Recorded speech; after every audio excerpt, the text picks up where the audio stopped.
for round 2 here. Yes.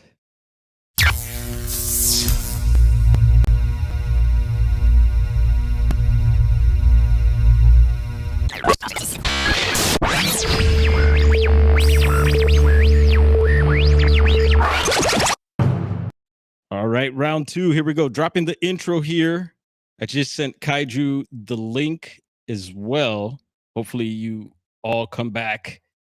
Yeah, you know, this is the learning ropes. You know, you don't figure this out till you try for yourself. And hey, we're not giving up here. And that was a pretty quick bounce back. I see the chat's coming back up here. And I'm going to pull ourselves up, hopefully on the monitor again. Give me a second here. All right, here we go. All right, welcome back, everyone. We are back, yes. And we'll see if the audio issue was resolved. So I did toggle on the echo cancellation echo feature. And we'll see what that does.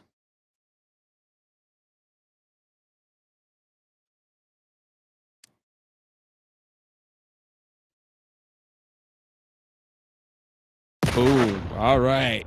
We're back. How's that? Mic check. 1 2 1 2 3 4.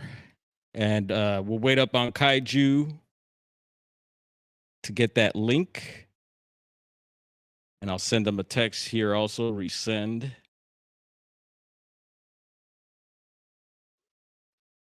And you know what? It would be cool to get this into the recording, his bio. So I'm going to go ahead and read that again, if you all don't mind. Yeah, we're doing a retake here, folks. Yeah, in case anyone's watching this later and wondering, like, what's he talking about? Yeah, we had a little bit of some technical issues. Moondog Davis, aloha. And thank you all for coming back. Squatch Zone, what's going on, Alan?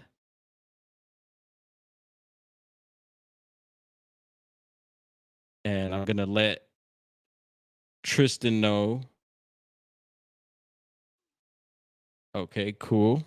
I think he just sent a message back. Making sure I'm not muted here. And so, yeah, Tristan Yolton. Y'all got a little sneak peek of him already. Yeah, so growing up, Tristan always had a fascination with cryptids such as Bigfoot, but was never really interested in looking for them until 2015 when his father heard some whoops behind their home. Yeah, they heard some whoops. After setting out an audio recorder in the area where the whoops were coming from, I was able to gather some very odd sounds, which may or may not have come from this relic hominid. For the past 10 years, he's traveled around his home state of Washington trying to gather evidence and learn about these primitive people. Along the way, he's met and made some great friends and has seen/heard some amazing yet puzzling things. The Bigfoot mystery continues, as does his journey to solve it. Yeah, that's a take 2 on Tristan's intro. Not too bad. Almost stumbled a little bit. Let's see. All right, cool. He got the message. And welcome on in, everyone. Yeah, I was checking, I'd be checking the online reports. There have been, I think, one new report added to the Bigfoot mapping project. Maybe after the show, might read that one off. I believe it's out of northern Utah. And so, yeah, we'll have to see what that says. Hopefully, if I remember, we'll get that report out. Yes. And so I'm really excited for this one. Greetings, Sharon. SoCal Squatcher in the house. Glad you made this one, bro. Yeah, we're taking a take 2. Round 2. Here we go. And no pressure, Tristan. Go for it. You know, do what you need to do, brother. And we'll hopefully get a message from him here in a bit saying I'm in the studio. So no problem. Meanwhile, we can have a look at the map, see what it's looking like. Boom. There we go. So the Bigfoot mapping project is looking pretty lit up the past few days. We did read this New Mexico report on the last live stream, so we covered that one. Yeah, it was like the Carlsbad Caverns, right? Very near the national park there. Actually on the road, it seemed like. And then so today we see that northern Utah, very near Salt Lake City. Not too far. What's up, Roger? Welcome on in, brother. Good to see you. And yes, thank you, Pops, sharing a link for the show later tonight. SNX Radio, Coley, and Midwest Night Watchers are going to be doing their thing. Kitty Catty Whack, welcome on in. Maybe we could get this report in while we hang out here. Well, it's kind of a long one. No, yeah, we probably shouldn't get into that. Maybe we'll save this for after the show. Be here for a while if I got to read all that. But yeah, that's what's coming in, and we can refresh this while we're at it. See if anything pops in. I see Tristan sending me a message now. Let's see here. Not at all, bro. Go for it.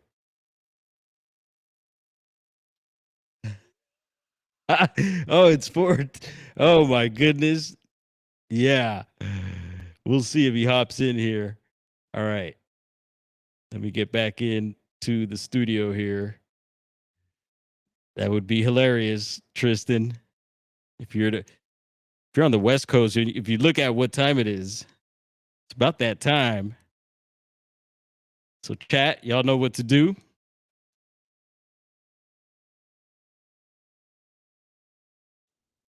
Yeah, I don't know if anyone got that. All right. Here we go. Boom. All right, we are back. And let's do a sound check. Go for it, Tristan. Test. 1, 2, 3. Test. I don't hear anything on mine. I mean, I don't hear an echo. So. Cool. Perfect. I think we solved it, bro. Nice. So, yeah. Feel free to, dude, hit it off wherever we were last. But you were going to give us a little introduction, bringing us into Washington State. Yeah, man, Go for it.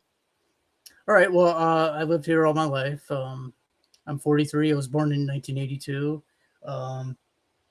I live out in the countryside, like toward kind of the eastern side of Washington. So I'm not in the city. I'm not around any towns or anything like that. I'm pretty much surrounded by forests and mountains out here.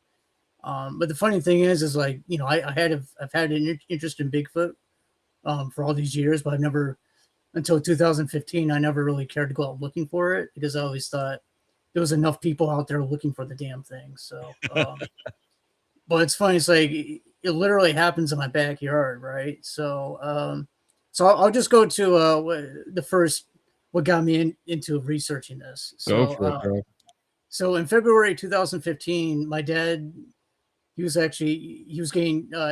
on his last days of going to work. He was going to retire pretty soon. And in fact, this was on his birthday. But he was taking the trash out one early morning, like around 4 o'clock or so in the morning, because he used to go to work pretty early in the morning. And this was in February 2015.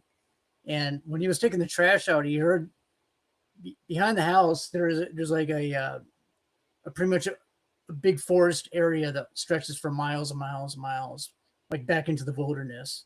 And at the time, it used to be owned by Weyerhaeuser, and now it's partially owned by a thing called Global Campbell. They do logging and things like that up there.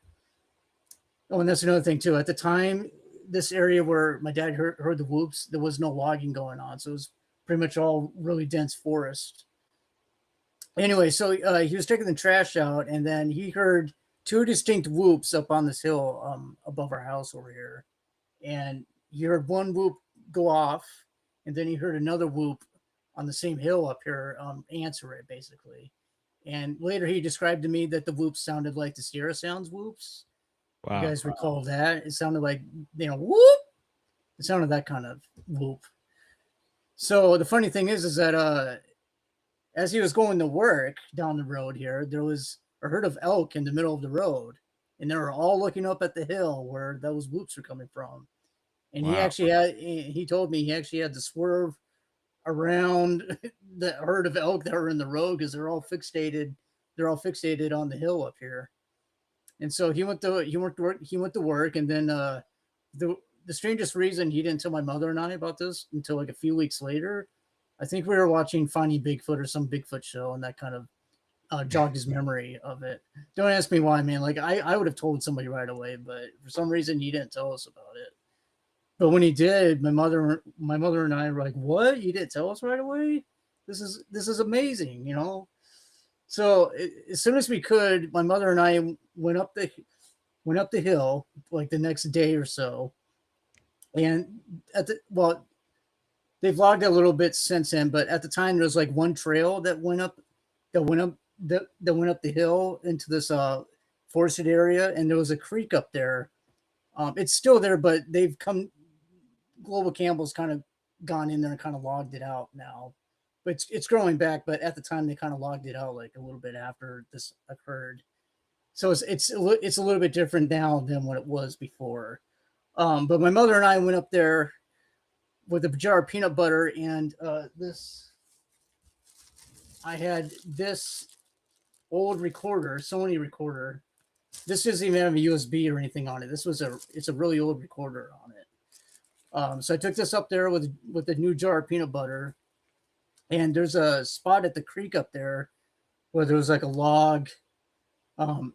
There's a log where my mom could set down the peanut butter jar and some peanut butter crackers down, and she did that. And I put this up on a stump that was right next to the creek, and I put a bungee cord around the stump, and we just left it there overnight.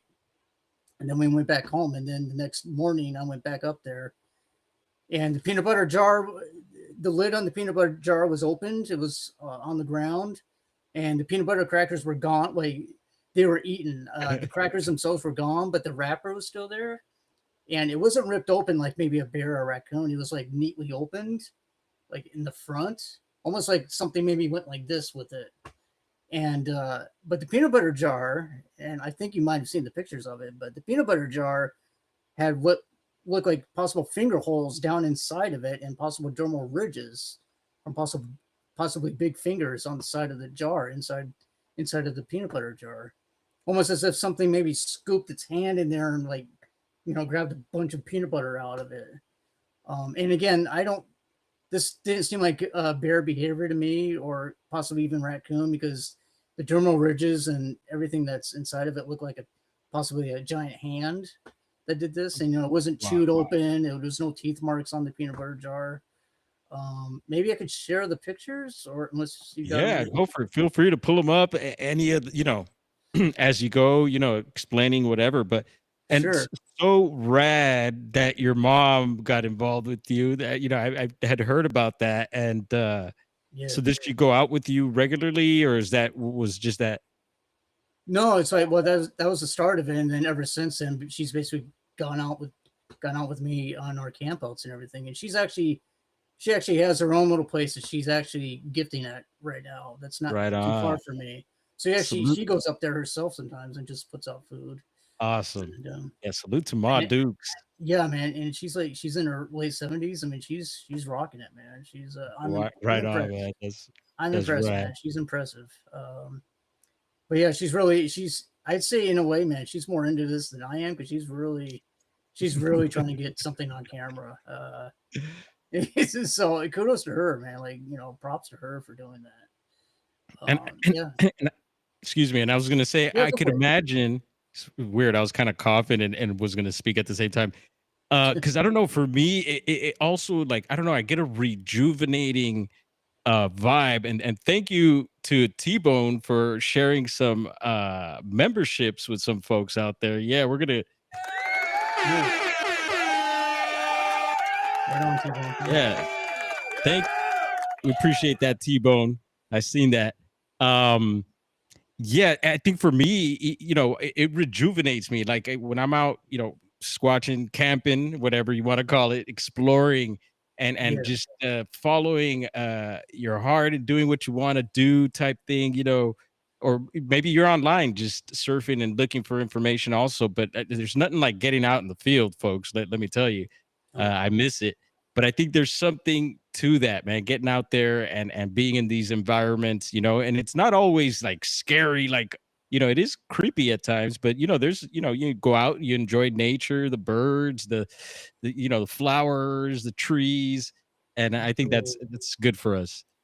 Yeah, especially right now it's spring and getting close to summer. It's really nice weather out there.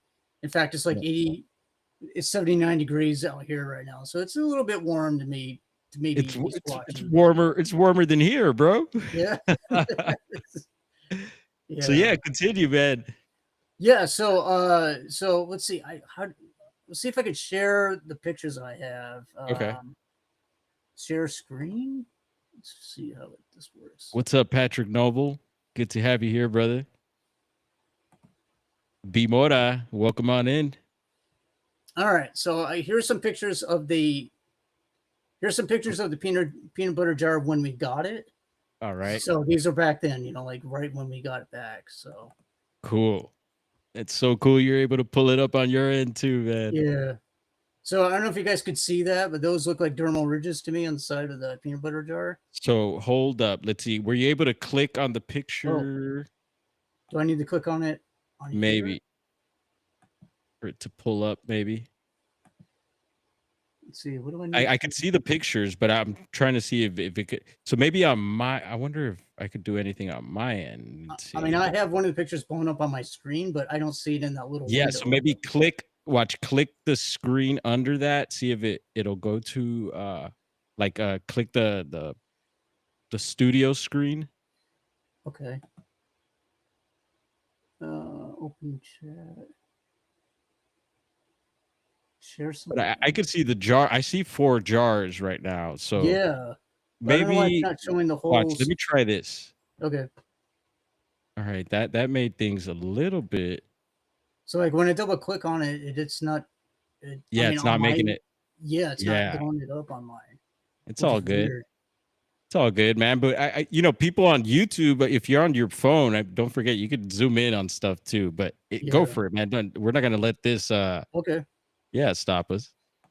All right. Fair enough. Okay. So I guess I stopped sharing. I don't know. Stop sharing. Anyway, sorry about that.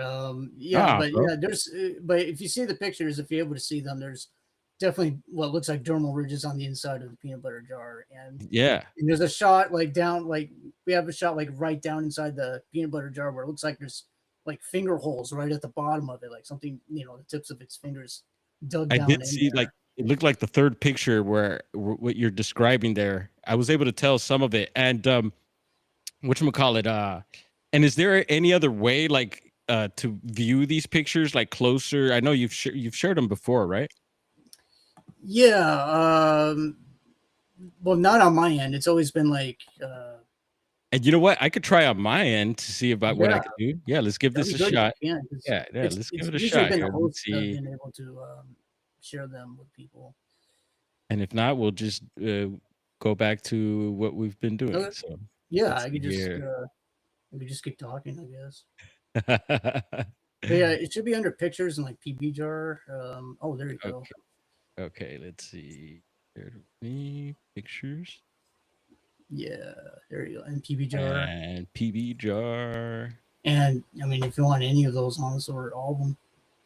Yeah, there you go. See, there's possible Yep, dermal ridges there. I see that. Yeah. Boom. All right, we got Yeah. one picture up here. I'm giving it a second so it pulls up Okay. on the screen for everyone else out there. Cool.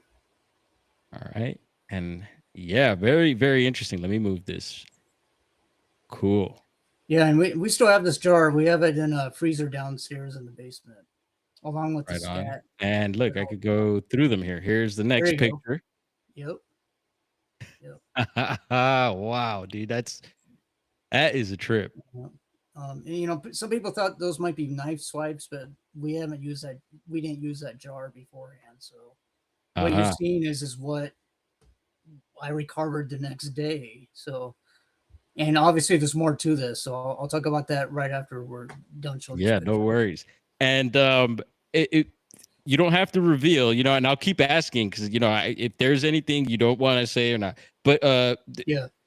do you know what brand is there a specific? Was it Jiffy or was it Skippy or It was it was, the stuff? I Was it believe the stuff it's, from? Excuse me. Was it the stuff from the co-op that you have to grind yourself and is organic?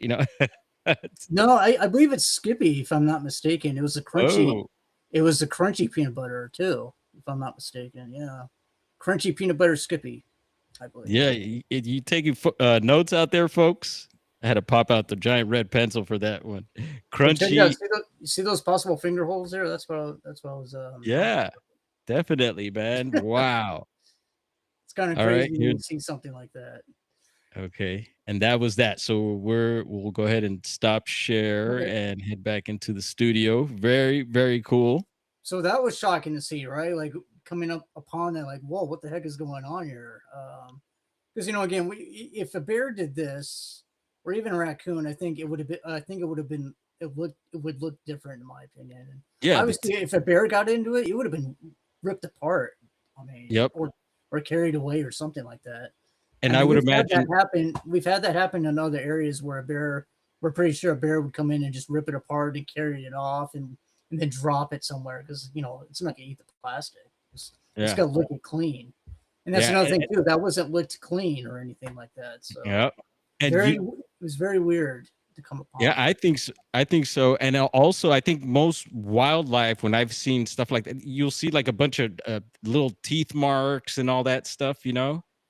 And Yep. interesting that it didn't seem like any other wildlife may have gotten to that either. So Yeah, it's hard to say, honestly. I mean, maybe afterwards, but it's really hard to tell after okay. that, right? But so the big thing here is like when when I got the recorder, when I picked up this recorder, I mean, there's no teeth marks, there's no scratches on it, so I didn't think anything. I didn't think anything touched it or anything grabbed it or anything. But of course, I was curious what might have been on this, so I took this home and I listened. And like I said, there's no USB on this recorder, so I had to listen to this whole thing with headphones, like with a with a headphone jack on here, and just sit here and click and listen to this whole thing. But thankfully, after an hour, um, an hour after my mother and I left that night and leaving this on, something came in, and in February it gets kind of dark, like around 5, 6 o'clock, and that's when this thing came around. Was around 6 o'clock at night. It was pretty much at February. It's night here, so. And that's another thing too. My mother and I wanted to get off that mountain as quickly as we could because we didn't want to be stuck up there. We didn't want to be up there at night. So it was kind of late in the day when we did this. But yeah, so an hour after we leave, what you hear on this recorder is a weird. Oh, I got something on my phone. You hear this weird feedback, like hum sound, like a whoom kind of a sound. That's the first thing that you hear on this thing, and it actually rattles your ears when you listen to this because it's so. I don't know what it is, but it just there's a lot of force to this thing when you listen to it. And then you hear what I believe a whoop followed by a wood knock in the background, and then you start hearing whatever this thing. I don't know if it's one or more individuals, but you start hearing what sounds what I think is the peanut butter jar and crackers being eaten nearby, right, like feet away from this thing. And then you hear something go like a really deep growl, grunt, and then a second or two later, whatever this thing is, I believe, comes over to this recorder, And remember, this is still strapped to a bungee cord on a stump. This is strapped to a stump.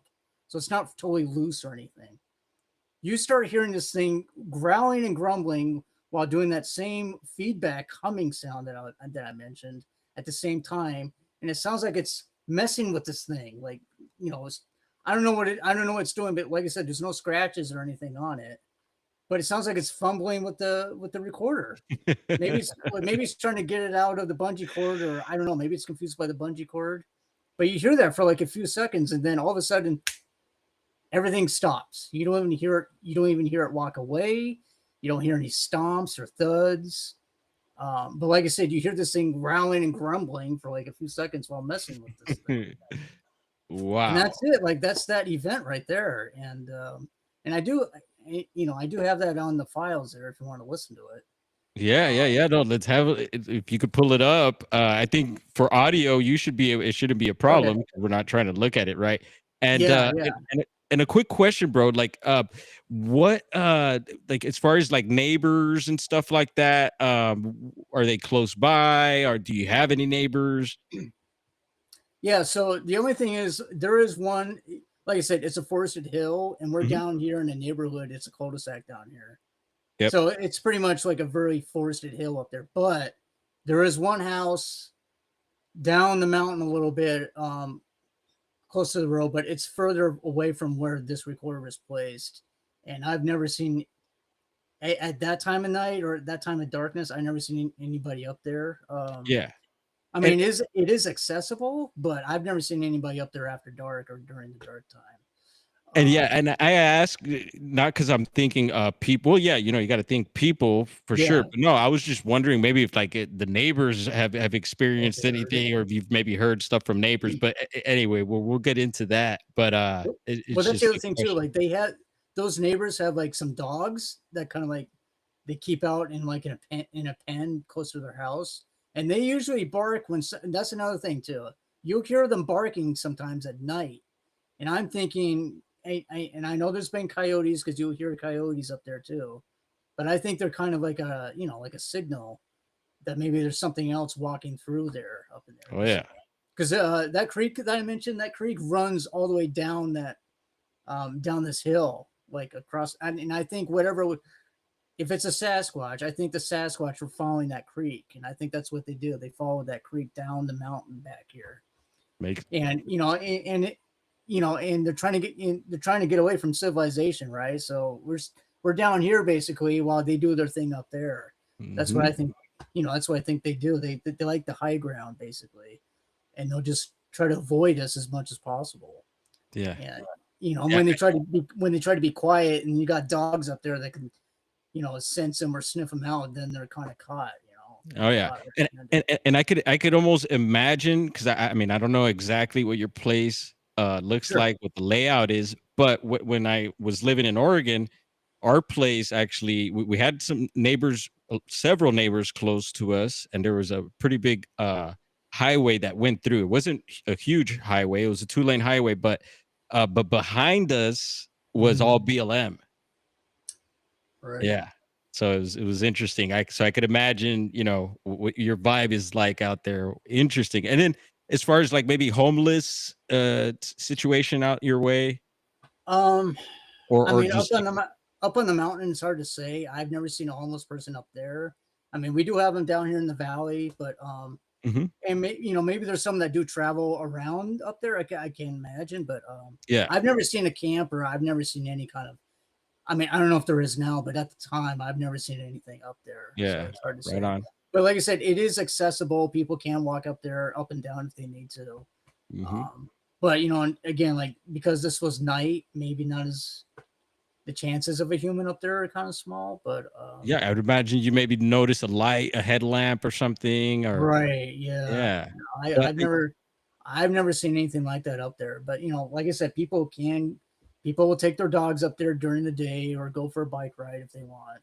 Yeah. Especially now because it's different. Like I said, they like a year or so after this occurred, Global Campbell kind of came in and bulldozed a lot of the trees down and everything. And just now past few years they've started to grow back up, but it's still it's not what it was originally, because originally it was really heavily forest and dense in there. I mean, it was pretty dense in there. And that trail actually stopped right at the creek, basically. Like the trail that my mother and I went up to, it stops at that creek. Yeah. So, and I personally think if it was a Sasquatch, they kept walking that, they were bushwhacking basically through that creek and down into the other side of the mountain. Yeah, that's what I think was going on. and we hear that so much is like, the waterways, creeks, rivers, anywhere there's some water around, seems like there could be potential for activity or travel. And then you were going to try and share some audio with us. Yeah, I'll share an audio clip that I was talking about. And I named this audio clip Bigfoot Messes with Recorder, but again, anything I share today, I'm not claiming is Bigfoot. I'm just putting it out there for people to listen to and make up their own minds. But anything I share, I'm not saying Bigfoot did it. And I love that about you, bro. You're very, I've always gotten a very humble vibe from you. You've never been out there like, but your evidence is mind blowing in my book. And so, I'm, and I'm not saying it's Bigfoot either, because I'm learning that, like, you gotta be able to, obviously prove stuff, but you evidence. I mean, it's there, and thank you again for sharing with us, man. Sure. Yeah, I mean it's data, right? That's all I can really say. It's collected data. Give me 1 second. Go for it. Keep talking, bro. I'm a handle. Okay. So so like any audio I'm gonna be sharing today, any pictures of footprints. I even have a video that I took. And again, I can't claim any of these to be Bigfoot, but I'm happy to share them with people, and hopefully you guys will enjoy it. But I'll wait for him to come back before I play this audio. All right, sorry about that. So the mailman had some sort of package, so I didn't want to miss that. I mean, you could open it if you want. It's up to you. All right, we're back. All right. Here, I'll play the audio right now. Go for it, bro. All right.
Could you hear that just fine? Oh yeah, and sorry about that. I muted myself after that because it's traffic hour, LA. Some dude in a chopper just went by, revved it. But totally heard that, and hopefully the audience was able to hear that out there. Yeah, someone getting in the peanut butter jar, folks. Yeah, somebody was hungry. Yeah. Oh man. Did you hear that? Did you hear that humming sound? Like even in the beginning, did you hear that kind of sound? No, I missed that, man. I missed that. Should I play that again real quick? Yeah, go for it. So heads up, folks, we're listening for some extra audio in the beginning of the clip here. So I'll mute myself here. Yeah, listen for this hum sound that comes up.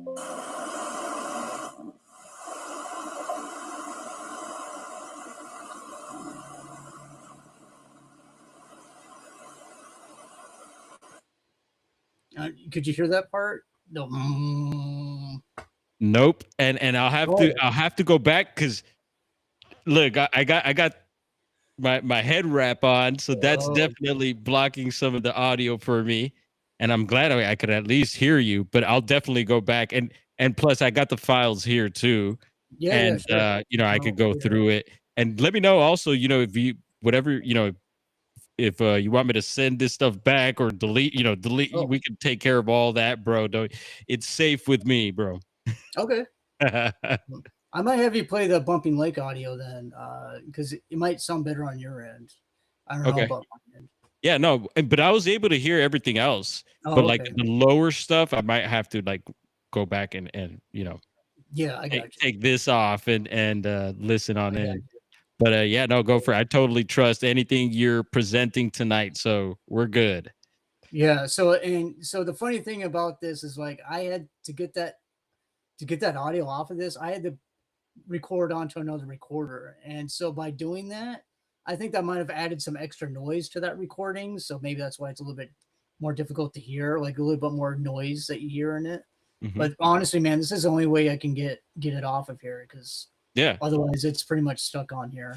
And that's all good because Yeah, I've done stuff like that before, bro. Little ways of like, yeah, like just, that's the only way you're gonna get something or so I've troubleshooted things like that before and I give you yeah, props for that. And thank you for sharing that. Yeah, you could imagine sure, that add, sometimes with videos when you like share them or post them, they lose a bit of the, quality and things like that happen. So I could right, imagine with audio, things like that would yeah. also happen. But Like if there's yeah, again, compression or something. and so this kind of kicked things off for you and the family and stuff. So dad's not really getting involved with things. It's just I mean, he's open minded to it, but he's letting me and my mom handle all of the right. research stuff, and And he'll so make he'll make an opinion based on what we bring back for him. But right he's on. definitely we're all interested in the subject for sure. Well, I mean, he listens to the Bigfoot Encounter podcast, like he is interested, and he'll watch the shows that come on, so he is interested in it. Nice. Um, in fact, he thinks he's might have seen one, a green like when he was going to work one morning, further down, like almost in another town. He thinks he might have seen like one go across a green sign, and it made the hair on it look green. But Whoa. yeah, because it was like one of those those green signs that you see on the road. Yeah. I think that's why it looked green to him because it passed that. It was nearby. Yeah. But he And says it was so big, like he couldn't really see much of it because it was like taller than his windshield. But this was again, this was really early in the morning. yeah. So, he can't verify for sure that was a Bigfoot, but he said it was something big and had like greenish Wow. hair on it because he was near a sign. Yeah. So he thinks it was a reflection off the headlights or something that made it look green. Yeah, and actually behind me, if you notice, I got Yeah, a sign kind of like there, a that. street sign. So and some of Yeah. those highway signs sometimes, like I know some of the freeways here in the city, um, will actually have a reflective type of material on it also. So I could imagine maybe that having to do with something. I know some of the there'll be some folks out there who will go deep and also, some have mentioned like Bigfoot possibly having like clear hair so they could almost like Mhm. camouflage into anything. So maybe, Right. I could imagine that coming up. But yeah, I could see the sign maybe causing that to happen. So maybe it wasn't something really, really strange. Maybe it was just a normal black Bigfoot or whatever, some weird green one. It could have been. Yeah, you're right about the translucent hair because some people think it's maybe translucent, so it's kind of you can kind of see through it. But I really don't know. I really don't know what's going on there. But that's something he has mentioned that he has seen something that might have been a Bigfoot, but he's not totally sure. Super interesting. Yeah. And So roadside too, right? That you hear that a yeah. lot. Oh Yeah. yeah. And this was like where he was like a lot of farm, like a lot of fields and things like that. So it was like, and again, it's close to forest. So it's like mountain forest, and then you got farmland. So Mhm. I don't see any other. I mean, it doesn't surprise me that maybe one might be just passing through one early morning because like 3 o'clock, 2 or 3 o'clock or so is like the witching hour, so, in my opinion. So, so I mean, they could easily be out at that time in the morning for sure. Oh yeah. And so, what was the next step after the peanut butter? You get some audio. So what's the next step for Kaiju Ninja and Ma Dukes out there? So what happens? Like you guys start? Do you start looking online maybe for other reports? Do you maybe ask neighbors? Maybe some other locals. Well, the thing is, like, for the peanut butter, we actually were looking up ways of gifting, and we've never done that before. And my mom came upon Barb Shoop's. I don't know if you know who Barb Shoop is, but she's also here in Washington State. She's close to Mount. She's close to Mount Rainier. So we were watching her videos, and my mom got the idea for the peanut butter because Barb would gift them peanut butter, and was having results in her area. So we tried that, and then so after this event, we actually contacted Barb, and we started going out on campouts with Barb in her areas. And one of the areas that she took us to was Bumping Lake, which is pretty close to Mount Rainier. And I didn't know anything about this place. I'd never been to this place before, but now I understand it's a hot spot for Bigfoot activity, and has been for a long time. Like David Ellis and other researchers have gone, like a lot of people have gone up there and have had experiences. So the first camp out we did up in there was in October 2015, and they found we were there with them. They found a trackway by the lake, by Bumping Lake, there in the fall, in October 2015, and Barb has a few videos of that with me and my mother there with her. And they found like multiple individual tracks, like at different sizes, like 13 inches, even smaller, like really small, like children tracks, along the edge of the lake there. And again, this is in October, and it's pretty cold out, so I don't know who is walking out there barefoot at this time of year, at that time of year in October. So yeah, we camped there, and then we started going back to Bumping Lake after that. And for the record, I don't know if those prints were Bigfoot. I mean, the lake is very popular with people. In fact, I think if there is Bigfoot there, that you're gonna see people prints and Bigfoot prints probably mixed in together, because I think they both share that lake. And I think that if the Bigfoot are there, that they probably share that lake in the late and early morning hours when nobody's out there, basically. So I think that's what's going on. But yeah, we started going back to that lake every spring and summer, actually, because it's so cold in the fall. I just would rather go back there in the spring and summer. And there's a couple primitive campsites there. One's called California Camp, which got its name from Cliff and Bobo being there. Barcatino got his thermal footage there. And then there's another primitive camp called Rock Camp. That's about a mile away from it. But they're primitive camps. They're not right next to the lake. You have to drive out pretty far in the back roads to get there. And they call it bumpy. I mean, it's Bumping Lake for like the roads are terrible. Like there's potholes. It's really rugged. You can easily, I know, like even Bluff Creek is tough to get to, but like you can really mess up your truck. And in fact, one of the last few times my mother went there with me, we got a flat tire on our truck. So you just got to be careful.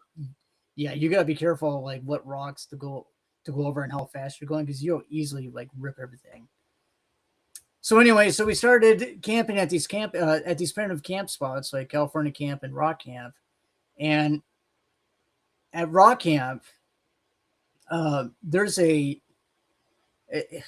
kind of hard to explain it. There's a rock shell in the back, and then like at Rock Camp itself, it's kind of like it's at the bottom of a small hill of a hill or incline that goes up. Yeah, right, Lori. So I don't know what that. I saw what. Okay. Yeah, don't worry. I'm just pulling up comments. Gotcha. So like at the bottom of this hill, there's like the main campground and campfire, where everybody pitches their tents and everything and trailers. Yeah, but most likely. So so the thing is like I had the feeling that if there's Bigfoot here, that they're coming over this mountain that's right above us at rock camp, and they're probably perched on the hill right above camp and watching people, I don't know, at the campfire and making, doing people stuff. So I got a recorder. I got a recorder called a Tascam. Maybe I can pull that up real quick. Yeah, I thought your first one was a Tascam, but no, he had a Sony at first. Yeah. So this isn't the one, but this is a Tascam, one of the newer ones. But I mean, the other one that I used didn't have these prongs, like these prong. Yep. It's more stationary. But I mean, just to give you an idea, this is the kind of recorders that I'm using now. So I put this, well, not this exact model, but I put this up on the hill above our camp. And I was recording some weird, strange, what I call primitive native language, like talk. Wow. I do have examples of this, and it's not us because we're all accounted for at the campfire down below, and there's nobody camped behind our up on the hill, up on the hill behind our camp. There's no camping spots or anything up there. Yeah. And this is being recorded at night when we're all at the campfire. There's nobody behind us, so I can't explain what these noises are, or what this language is. I call it language because it sounds like a language to me. I don't know if you want me to play some examples, or you can. I'm not sure. Yeah, no, go for it. If you could pull it up, because you know what audio goes with it, right? And then next time we show pictures, I'll do the pictures. And if there's any video, I could do that on my end, I guess. But yeah, pull up the audio and really quick. I used to, and I've been hearing about Bumping Lake quite a bit, and everyone you've mentioned, I'm familiar with Barb Shoop and Bart and a lot of those guys you mentioned. And so I haven't made it up to Bump. Actually, last year I was supposed to head up there with Tate, but I only made it to Bluff Creek, and hopefully we'll give it a shot again this year. But so, and then come into mind the name Bumping Lake. I just hear I'll hear you say bump, something's bumping. It's like a sound system, right? And so up there, I'm thinking it's just bumping with Squatch activity. Anyway, go on. Well, I mean, there's there's that one recording I have, and that was surely bumping for like a half hour. I mean, that was, I'll play that, and I'm sure you've heard it, but that was a crazy event that happened up there. And I've never heard anything like it before or since. But I'm jumping ahead, so I'll let me try to play some of this possible language that I captured. Right on. So if this doesn't come through very well, my apologies, but these are some clips that I've captured right behind our camp. So I'll play these.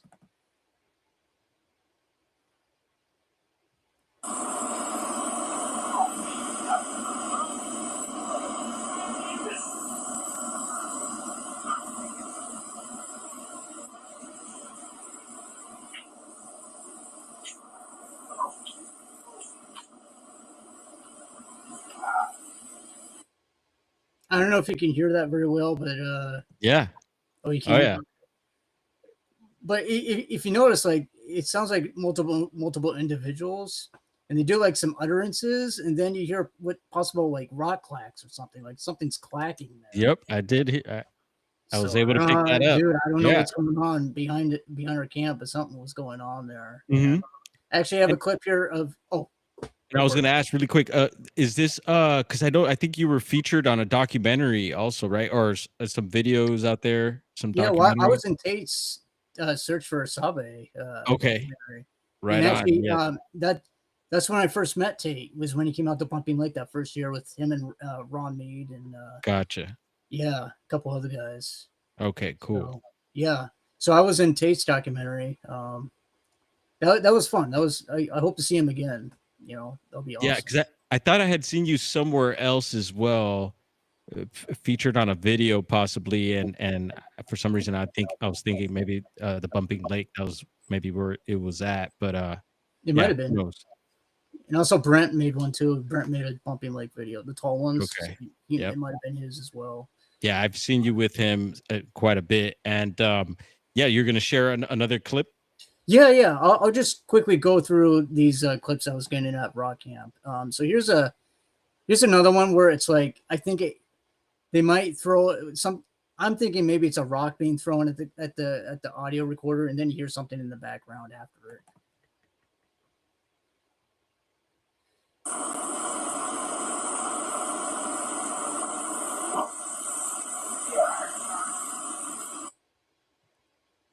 You hear that smack, and then you hear something go round, round. Yeah. Oh yeah. I don't know what's up with that, man. I can't explain it.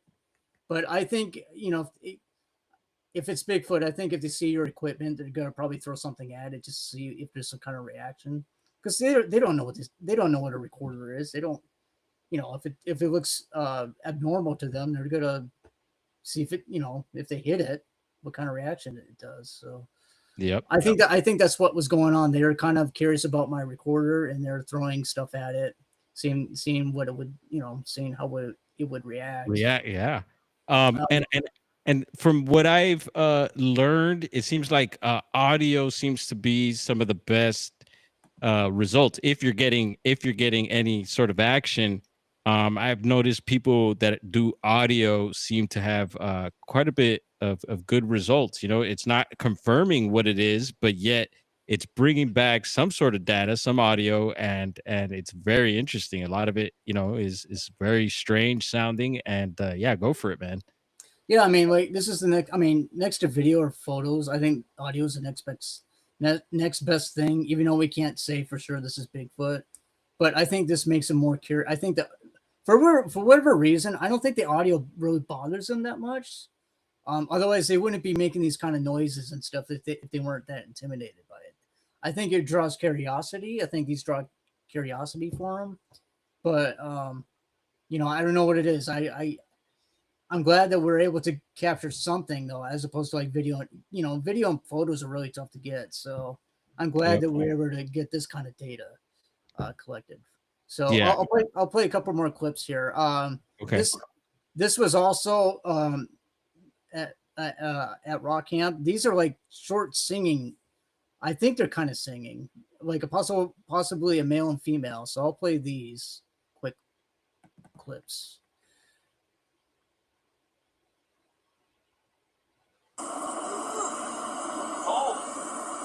I'll play that again. Whoa. So to me, that sounds like maybe a female going woo, and then a male going oh. Yeah, I hear it. Yeah, I can't explain it, man. It's crazy. Here's another one.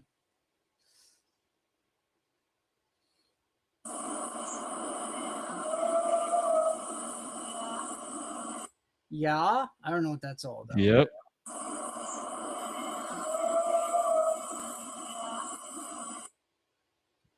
It's wow. Like what campers would be doing? Why would a camper be doing that? That wouldn't make sense to me. Yeah, and have you ever considered maybe some of the audio, like even with that last clip there, sounds like a female also there. You ever think of what do they call the EVPs? Mm-hmm. Yeah. Does that ever come to mind? Yeah, I have a clip that I got at California camp that sounds like a demon in my opinion. It's like, I think I have it on here, but it's like a really deep voice, and I almost thought, is this maybe a EVP? Because it's pretty deep sounding, and it's definitely not one of us because it was just my mother and I in camp, and I had the recorder like right next to not right next to it, but a little ways from our truck on a tree, facing the dirt road, and like then we capture this voice on there, and I can't explain it. So I'll try to see if I have it on here. Okay. But that was a very weird sound. Let's see, do I have that? I'm super excited to see Juliana McGill says, T-Bone, I've been listening and farm thugging, taking a quick siesta. Yeah, much deserved, Juliana. Always working hard. All right, I got it. Sweet. Here we go. It's kind of low, but it's there, man. It's there.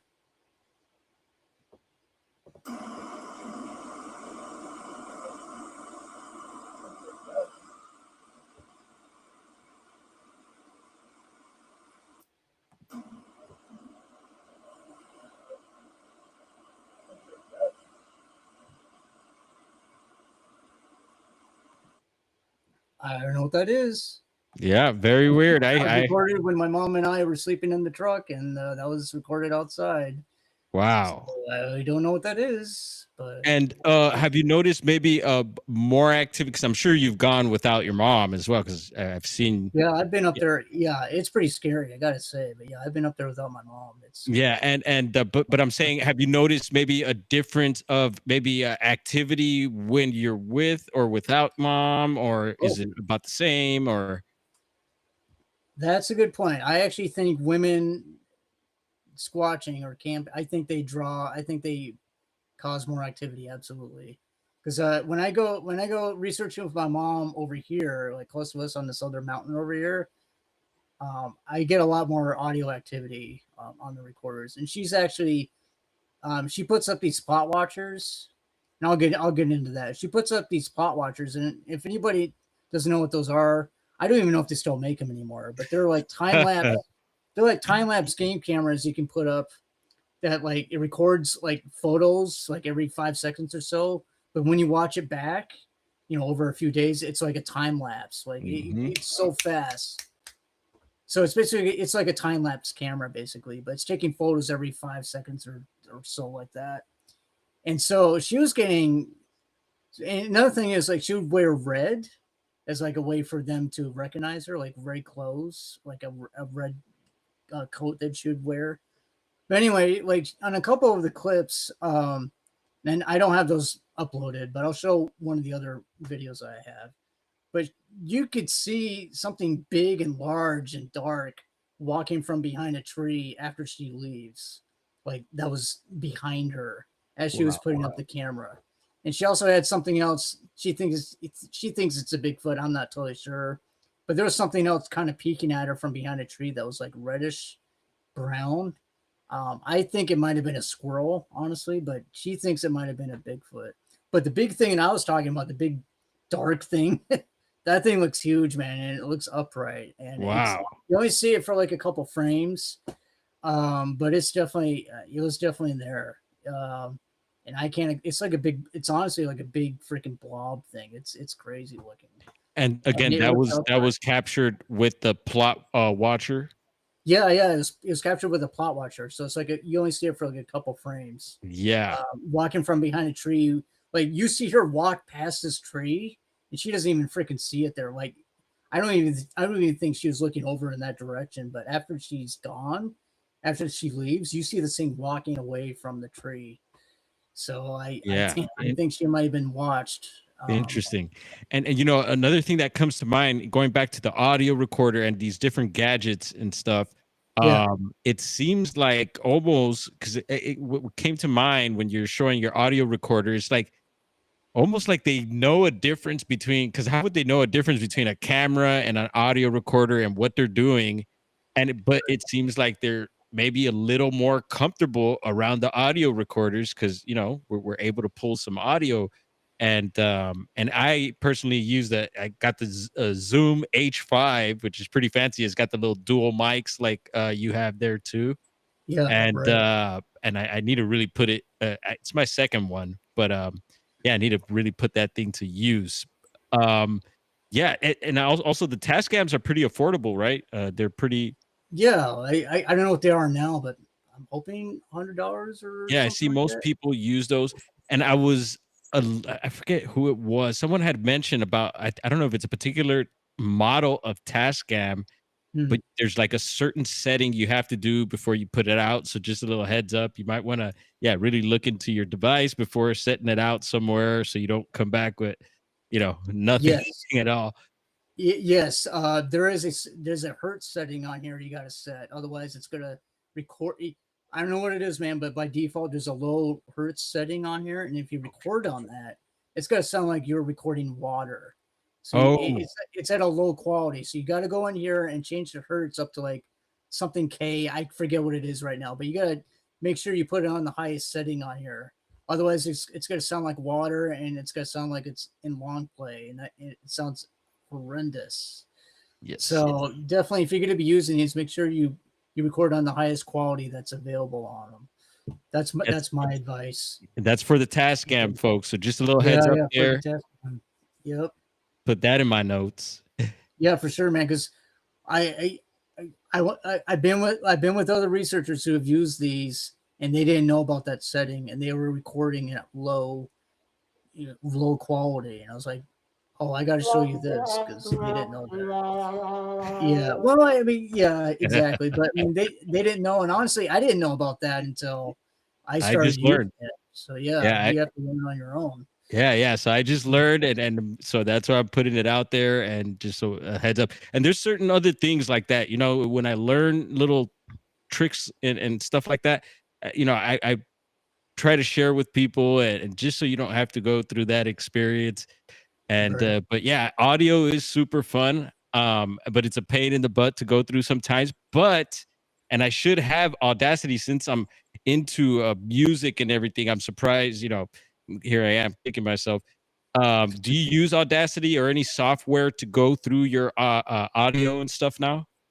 Yeah, I've used Audacity. That's the free software. I recommend it for people who want something that's free. In fact, my mom uses it for her recordings that she gets. But I personally use Adobe Edition, which you gotta pay for on the cloud. But that's what I use, Adobe Edition, for my audio recordings. I go through that, Right on. and like you said, yeah, it's a good way to just kind of scrub through it, and Right. you're not sitting here like I was the first time listening to the whole thing on my Yep. headphones. Yeah, I'm still at that point. So I'm Yeah. tonight. I'll download Audacity or something just There you to go. yeah. Yeah, Yeah, for and sure. and then how about is there any other gadgets that you're into? Are you into thermal or the night vision, some of the optic stuff? Um, I don't use thermal or night vision. We have used it before.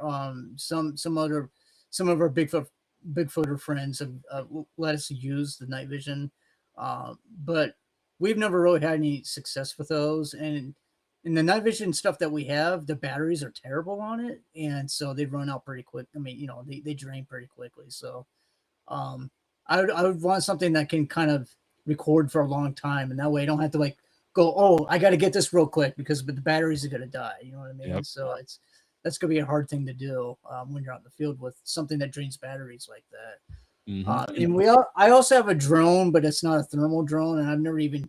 It's actually still in the box, but I might use that at some point too. But it's yeah, I And found here, it at Goodwill. It was like $40 at Goodwill. So oh, nice. Yeah, I have yeah. a couple cheap little the small drones, and they're all squirrely. Like even people Mhm. that like professional, you know, uh, this guy's like a pro pilot. Uh, and he has a thermal drone, Damon Irons. Damon, yeah. Yeah, Yep. and he shout out to Damon. Yeah. He tried flying one of my he's like, dude, what the he had trouble with it. So I know they're not, professional grade. I just got him to like kind of practice, and I'm praying for a drone. But yeah, Right. man. We'll get there. And then as far as like, yeah, drone, you got to be careful where you fly them. You got to get Oh, yeah. licensed, right? And all this, it's Yep. just You all gotta like, have a license for it. Yep. yeah. You So gotta be careful of the trees and the distance and all that stuff, man.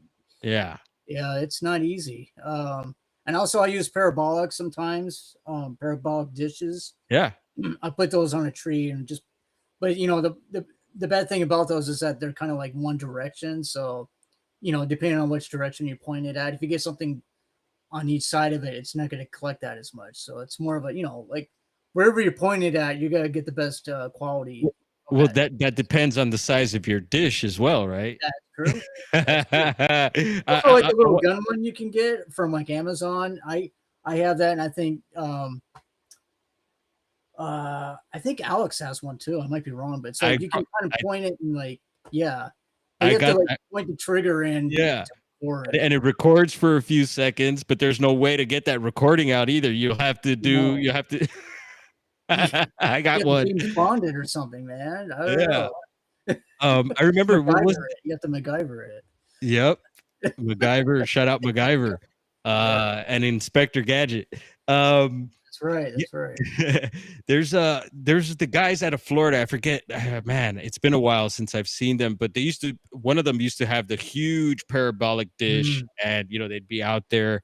And I think those are super fun too. I was teased about bringing that out once. by someone. They're like, "Oh, dude, what are you broadcasting to all the Bigfoots that you're here now or something?"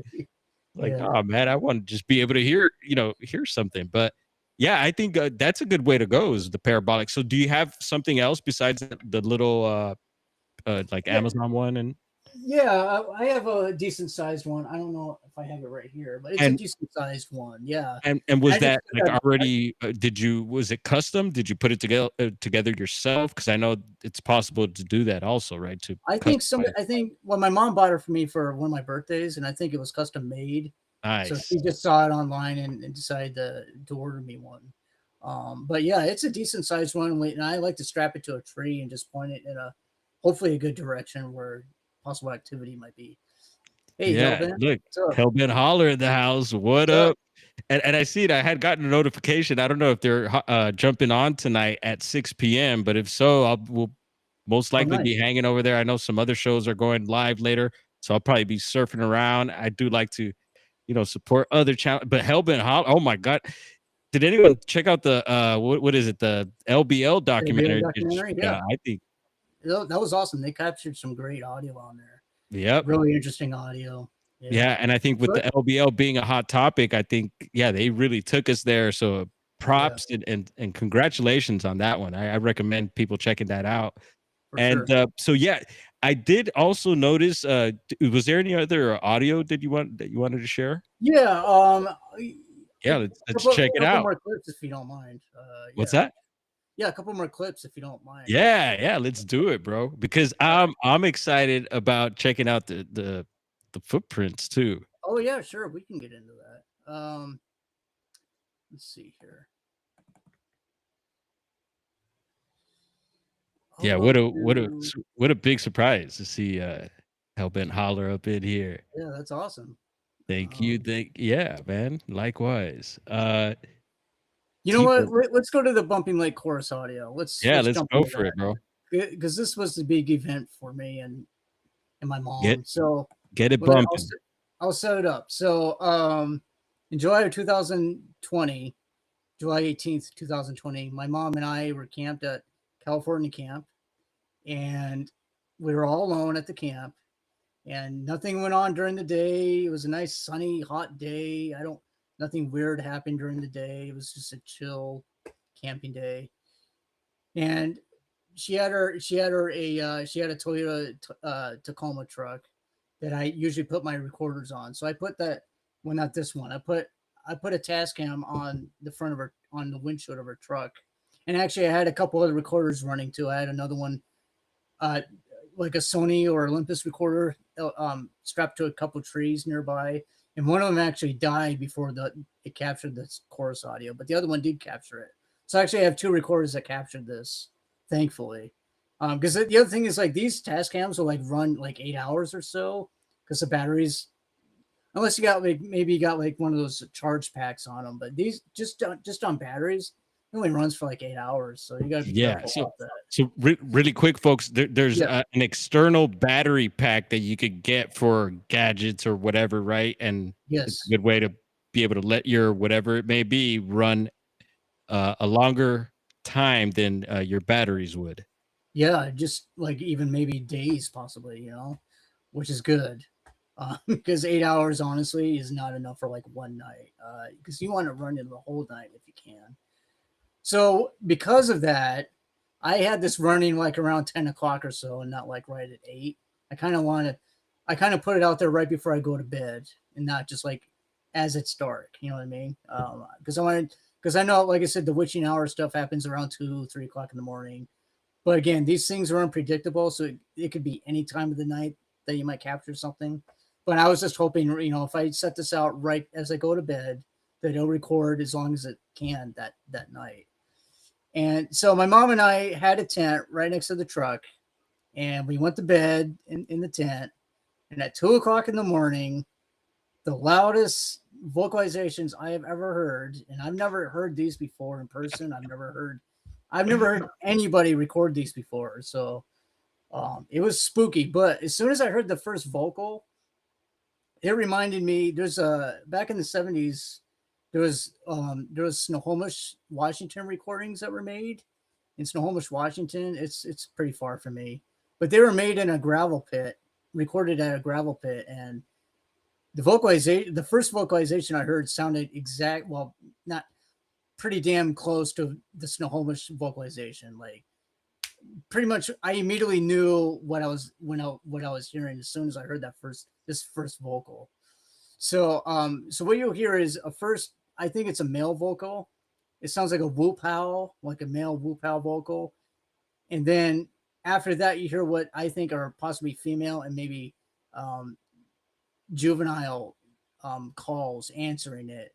And it just turns into some crazy chorus audio that happens this went on for like almost 30 minutes nonstop. It was barely any breaks.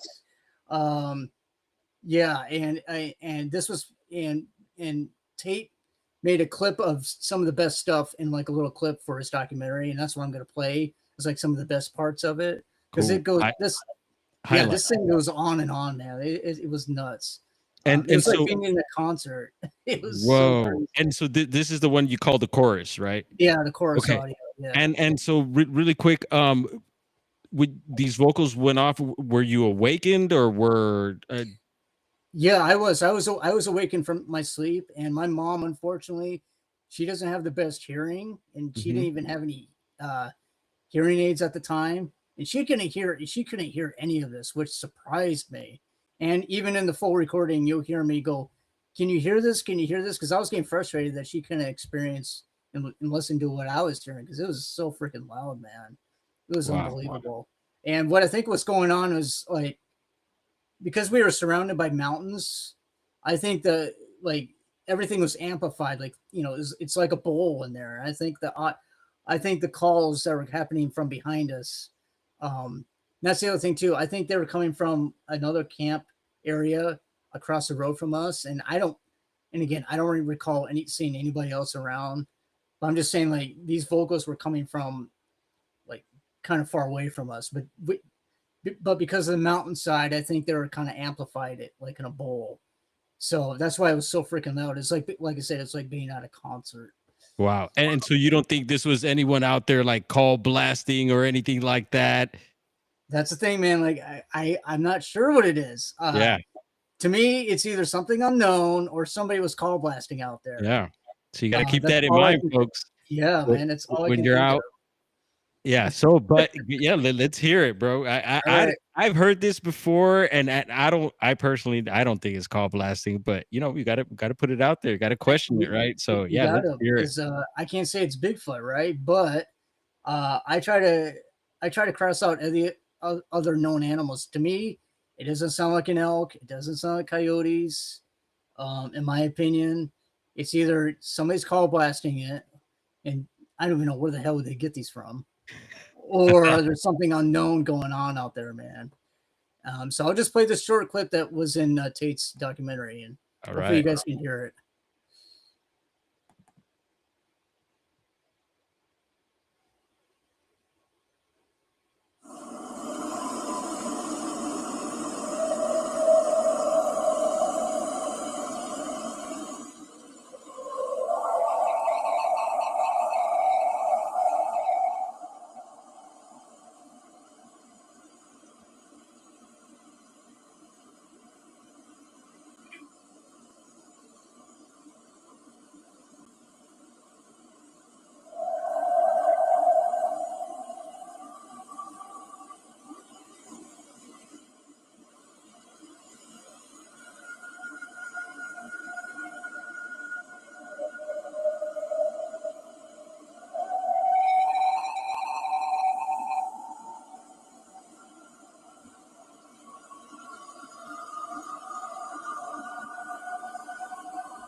That was my mom there at the end. I didn't even know what she says, but that was her speaking. Wow.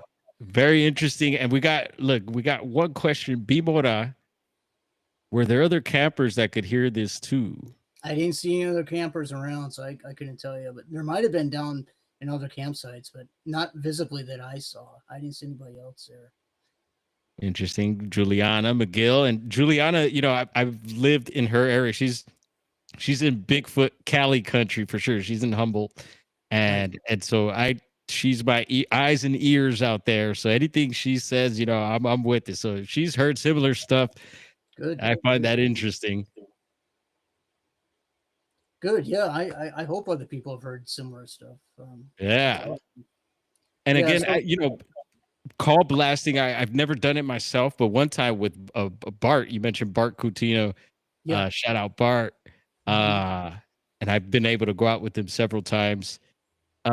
He was at one time call blasting, and I think it was the Sierra Sounds up at Bluff Creek, and so that had a distinct sound. Let me tell you, it tripped me out too, because just hearing it that loud, and we didn't get any feedback or anything, but it just sounded different. I think these vocals sound different. There's like almost like I don't know, a certain quality. It just doesn't sound like a call blast to me, but yeah, who knows? But I think it's great capture, man. Good stuff. Yeah. I'm glad one of my recorders, at least captured it well. So yeah. And people say, well, what's going on with the chorus? Like, is it something sad, something joyful? Who knows? I mean, you can speculate all you want of what's really happening there. Yeah. But yeah, man, almost a half hour. That's what. I mean, why would somebody be call blasting for a half hour nonstop? That's one thing I've always kind of contested. It's like, why would somebody do that? I mean, they weren't waiting for a response. They were just there you go. On and on and on. So yeah, good point. Usually you call blast and then you sit for a while, wait for some sort of response. Right. And it wasn't like that, huh? No, man. It just kept. I mean, that clip was kind of cut up. I mean, I guess Tate took the best parts, but no, man, it was constant like that. It just kept going and going and going. There was no time in between where it's like it was waiting for a response. So that's really piqued my interest about the whole thing. There is like, if somebody's call blasting this, they're doing it the wrong way, in my opinion. But I mean, I can't rule it out as a possibility that somebody's call blasting because, like, if it's something unknown, well, it's going to be. I mean, I have no idea. And I love that you approach it like that, bro. Because easily you could be like, and then even add on to that, some whole other story, and most people, especially online, would believe it and be like, oh yeah. But also, I was going to say the campground where I think these were at least some of these were coming from. It's like a freaking maze in there. It's like a bunch of trees in there, and like you have to be careful to get your car around in there. And I've been lost in there at night one time. It was a rainstorm. I actually went in there to try to put a recorder out, and I got lost. But I think, thankfully, on some of the trees, they had like those hunting little deer lights on, like the reflector lights on them. Wow! So I was able to follow those out of the camps of that campground. But when you're in there at night, it's like trees. It's like a maze in there. Wow. So I would have been afraid to get out of my tent and try to go look to see what was making these sounds, because like I didn't want to get lost in there again either. Yep. And I would have been afraid to kind of, I mean, as much as I want to know what was making those sounds, I would have been afraid to go look because I don't know what I'm dealing with. Yeah. I have no idea what I would have gotten myself into if I tried to look at it. I totally feel you and believe you, brother. But excuse me. I was gonna say something there. I got really excited. Where's my censor button?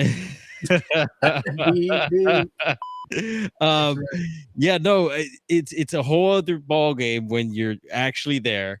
It's a whole other ball game when the sun drops. I totally get it, man. And props to you for getting out there, and props to mom. You guys go out there, camp and squatch and do your thing, Bigfooting, and yeah, man, it's not for everyone, that's for sure. And yeah, so when did you start noticing these footprints? So like the audio stuff, was that coming before these footprints you started finding, or how did the footprints come along? And yeah, were Well, those in the same areas that you're getting the audio, or? yeah, like some of the footprints I think I might have shown. I think I have in the files here are from Bumping Lake. A lot of them are from Bumping Lake. Mhm. Even after that October 2015 where we found the trackway, we kept going back to Bumping Lake and trying to look for more footprints. As the years have gone on. And in fact, we went out there one time with Bob Gimlin, and he actually found. Well, he followed a possible female trackway up the lake, which is pretty neat. We actually got we got he went out there following these tracks. It was crazy. And I do have photos of the tracks. And they were Wow. pretty decently sized tracks. And so when he saw those, he really got excited, and he booked it like he went right up the lake following those tracks into like mud I and brush and like a little swamp area. It was crazy, dude. I had never heard this before, bro. I'm getting like a Yeah. visual right now. Trip Yeah, out, man. man. Yeah, I've gotten to meet him a couple times. Yeah. Uh, and it's interesting. We won't even get into the whole top. That No, the whole we PG don't. thing has been, yeah. Yeah, we don't have to get. But anyway, but I am following. So again, you mentioned earlier about Bumping Lake. A lot of there's obviously humans out there as well. Sure. So there's footprints and stuff around the lake. So down in Oregon, I mentioned this area of Oregon is very near. It's Applegate Lake, so that's where the house was nearby with the BLM backyard and everything. Mhm. Um, and so that's where the Bigfoot trap is. Have you heard of the Bigfoot trap in Southern Oregon? Is that the Yeah, big cage, or am I wrong yeah, about it's this big wooden thing that they had put out there in the 70s because it was like a wildlife group or something like that. But there that? was, Mhm. reports of miners finding tracks in that lake back in the early 1900s, I think it was. And so there was, some sort of Bigfoot activity going on there. And so living there, I was like, yeah, let's go check out the nearby the trap now. I had gone to the trap before I had moved there, but Mm. I would go and check out the trap every so often. But there was certain parts of the lake that I started to check out, and there was this spot where I found a bunch of footprints, and a lot of them were like you could tell they were muddy footprints, but I could tell they were human.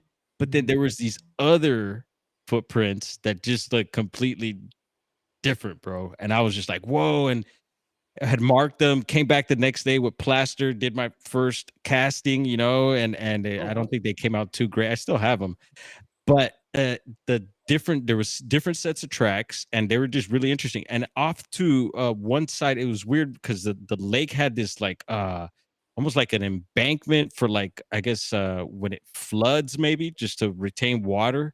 At the top, there's this little area, flat area, and there's mhm. a berry bush there, and there was a trail behind there, but yet there was this teepee structure, a tiny little teepee structure, bro, made out Oh, of wow. driftwood from the lake. And big enough for a person to sit there, and it just had a nice view of the lake and everything.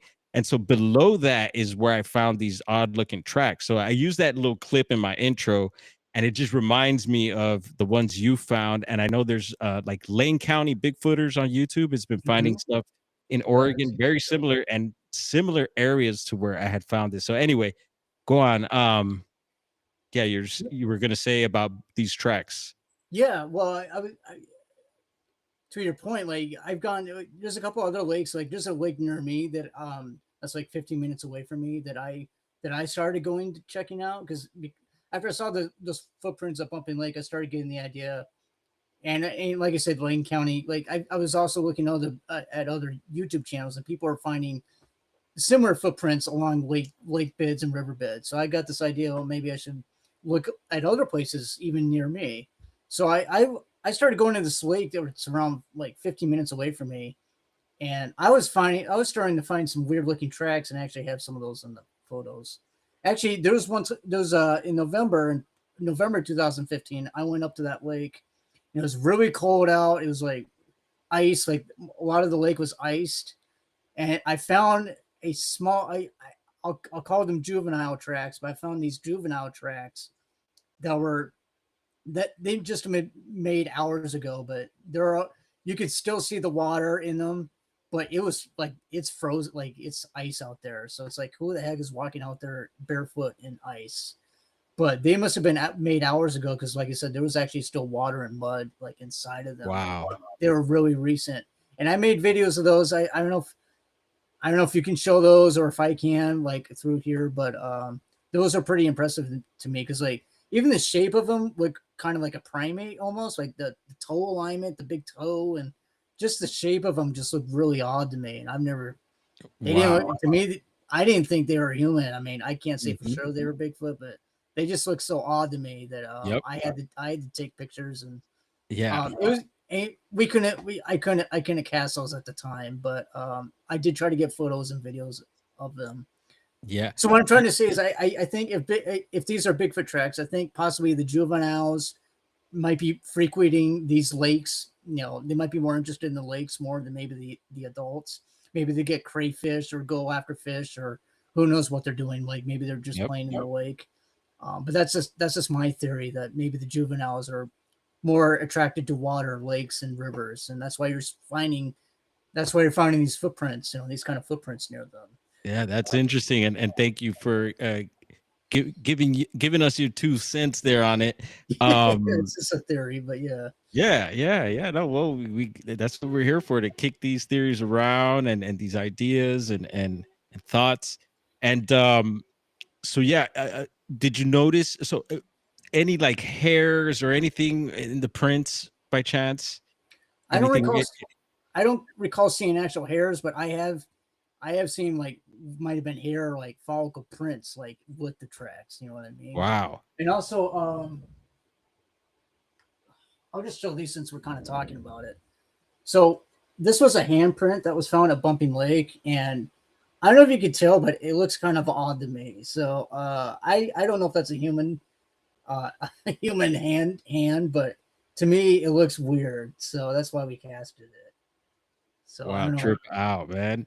Yeah. And then here's like a small one that was also casted at Bumping Lake. Nice. I thought the toes on it were kind of weird, and it's kind of, as you could tell, there's not much of an arch on it. Not much of an arch on this, so I don't know if it's a Bigfoot print or not, but we thought it was weird looking. Regardless, that's a beautiful cast, man. Yeah, good job on that. Thanks. So I don't know. It could be a people print, but I can't say for sure. Yeah. And in that one, so that print in the thumbnail, that's actually a print that I got from Jeff Meldrum. The last time I saw him, he was at a conference a couple of years ago, and this is actually from Paul Freeman. This is a Paul Freeman print from 1986, and and he thinks there's some prints that were made in the Blue Mountains by another individual. Sutherland, I think his name is. Wes Summerlin made some other prints, and he thinks the same individual made both sets of prints. So he trip out. Meldrum thinks that, if this was a real Bigfoot, that it was the same one that somebody else. And then here's Meldrum's signature. Oh, nice, bro. Yeah, rest in peace, Meldrum. And yeah, the Blue Mountains. So the Blue Mountains are on both Washington and in Oregon, right? Yes. Yeah, and that's where. So what side did the Paul Freeman situation happen? Was that on the Washington side or the Oregon side of things? I would say more of the Washington side. I mean, don't quote me on that, but I did go up close to that. Like, we were taking close to his spot up there, where that famous footage was taken. We were actually taken up there by some Bigfoot groups, by a Bigfoot group up there one year. And it was pretty close to that site where that footage was taken. So for us, that was more on the Washington side, I would say, but don't quote me on that, because I haven't been to the actual site itself, so I can't say for sure. But we were pretty close to it, though. Yeah, I know And it's like Jonathan 8 hours. Easley had gone out there recently, I believe, and a Yeah, few others that we may know through online and personally. What up, yeah. Tate? Good to see Tate in the chat. What's up, And Tate? yeah, hopefully Tate we make it up to Bumping Lake this year. Tate had to go alone. Yep, I couldn't make it. But yeah, yeah. hopefully, yeah, things work out. And so yeah, the tracks, would you like to show some of the tracks? Yeah, you think you can on your end? Is that Yeah, possible? yeah, I'll give it a shot. You can And start then playing you said those. there's some videos also of the of tracks, so we'll Yeah, I think they're in there. If not, yeah, we'll give it a shot here. So let's see I how mean, I would check. Well, you could do the video, but maybe you could do the pictures first and see if there's any like still pictures you could do of footprints. okay. Yeah, because they got a bunch of those in there. You can maybe show those Possible first. fingerprint. Oh, so these are, let's see. I might have to go back one more. Oh, you're good. Here we go. Pictures. Footprints. Yeah, footprints Yeah. under pictures. Footprints. Got that. You can just go through those if you want. Yeah, let's go through them. Let's see. Oh, Yeah, that was found. I found that at Bumping Lake. I got a short video of that. That was crazy to find because we didn't have any. I didn't have any plaster cast on me, plaster apparel. But if you could see like on the right hand one, it's kind of caved in, which uh-huh. is weird. So I don't know. I'm not Yeah. saying that's a Bigfoot, but it looked pretty Yeah, interesting, they to me, look very odd to me, bro. right? And another thing is that like footprints usually aren't going to look always perfect like that. You have that perfect cast, they're not always like that. A lot of times they'll be like, what do they call it? Like there's like morphology to the foot, so the Right. tracks will be looking kind of weird sometimes. And I would imagine also the medium it's in, like here luckily it's mud, but yeah, you can see that the mud definitely made its way through the toes and everything. Must have felt good to step in there like Yeah, that. yeah, it must have been. And maybe, yeah, maybe it was having fun digging its toes in there. But you can kind of tell by the footprint, like the toe, not the toes. The foot itself looks kind of oblong. It doesn't really look like there's a lot of arch, like a human Mhm. arch in there. So that's why I was curious to take a picture of that because it looked more, looked like a lack of an arch in there. It looked more flat and oblong looking. So Mhm. I don't know. It's tough to say for sure what made Right. those. I thought it was interesting, so I thought I should document it at Yeah, least. no, I'm I wish I super had stoked it, and but I happy couldn't. that you're documenting. Yeah. Yeah, always. I'd say always document everything, and that's another one that was taken. That's actually my mom took that photo, but that's another one taken at Bumping Lake, and again, like look at the toes on that thing, especially the big Yep. toe. Yep. That's a kind of a divergent, sharp toe there. So I thought that was definitely interesting, and also that's kind of deep there too. So Very deep. yeah, It's just like perfect for casting. You could just pour it in there. I, Now, are yeah, you familiar with lidar? Do you have lidar now that we're I'm moving up familiar with with it, but tech? I've never used it, but I am familiar with it. Yeah, I've seen I've seen people use it before, but I've never personally used it myself. Okay. That's a good idea to get the depth of the footprint. So I Yeah, think yeah, yeah. I have not downloaded an app yet. I've recommended it because it's like, yeah, the next best thing if you don't have actual plaster. But it's also, yeah, plaster is cool. Yeah, if you want to keep a hard copy for yourself, right? And but yeah, the digital stuff too is super cool and convenient. So I need to get more familiar. Anyone got any lidar apps they want to recommend? Let us know in the chat. And a that'd be big great. thank you to Elder Medicine Bear Claw. Thank goodness I'm keeping an eye on the chat.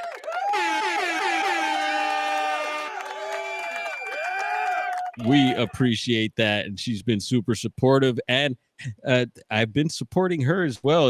We did a little talking behind doors and worked a few things out, so we've been helping each other out here. Much love to you, Elder Medicine Bear Claw. And so this track, you think, look, you could see someone's shoe nearby there. That's not Yeah. yours. Nope, it's not ours. And so I don't know if this is a big footprint or not, but I thought the toes, the way the toes look and how flat it looks was odd. So Yep. I just took a picture of it, and this this was taken at that lake that's 15 minutes away from us. So I just thought it was weird. I'm not saying it's Bigfoot. I just thought it was just a weird looking track. Yeah, I think it's pretty weird shaped myself, and some of those footprints that I was mentioning over at the lake in Oregon, Applegate, a lot of them had this weird boxy shape to them, man. And you know, myself, I have weird shaped feet. I'll put it out there. Actually, like my second toe is longer than my big toe. And I had seen on some other, people would call me the eagle claw. Yeah, no, I had seen, I forget, it was like an Instagram post or something, and they were showing people from different parts of the world and the different feet features. And for some reason, mine fell into like, I think it was like Greek or something like that. Who knows if that little chart's even true or not? But anyway, enough about my feet. Yeah, I think these are pretty odd shape. That's an odd shape track. Yeah, I mean, humor or not, I just said I had to take a picture of this. This one was also taken on Bumping Lake, and this looked really odd to me. Almost looks like a primate kind of a foot. Yeah. I mean, look at those elongated toes on there. I don't know if it's slippage or what's going on. It almost looks like a hand, but I think it's a foot. You know what I mean? Like it almost looks like it's fingers, but I don't know, man. I can't explain that thing at all. And you know what? I'm gonna send you a picture, and I've shared this before and pointed it out. Again, back to the lake. There's some tracks, bro, that look very similar, like the elongated toes. Yep, very similar to this, dude. Very weird. And then also this one does have the little mid-tarsal break, which, you know, a lot of people have been questioning now. Yeah, I see a little bump there in the middle. Yeah, and that's another reason why I took the picture, because I mean, you're right. I know some people might have a mid-tarsal break as well, but that's just something we look for now, right? In the tracks is a mid-tarsal break. So it's just kind of a feature that we look for. And you know what I've actually heard, and people could fact check this one, but I did look it up myself, and they say that there's a small percentage of humans around the world that actually have a mid-tarsal break also. Oh, okay. Yeah. Yeah. It's good to know. So I'm gonna go on to the next. See, another boxy one. Looks very similar to the one previous. Yeah. I mean, I guess people can have flat feet like that, but again, I just thought the toe alignment and how flat and wide that is looked really odd. So I took a picture of that, and that was in the same area as that other print. I'm not saying that's the same individual, but I mean that print that we were talking about earlier, where that looks similar. That was taken in the same area. So I don't know, man. Like the jury's out on that. If it's Bigfoot or not, it's still strange. Yeah, no, this is I'm fascinated, and this is when I seen this stuff, I was super excited, and I knew I had seen some of your stuff before, so I'm excited. And Juliana, I see your comment there. We're both Greek geeks. Shout out, yeah. The Greek spot over in McKinleyville, Juliana. I know you know which one, right by the Harbor Freight there.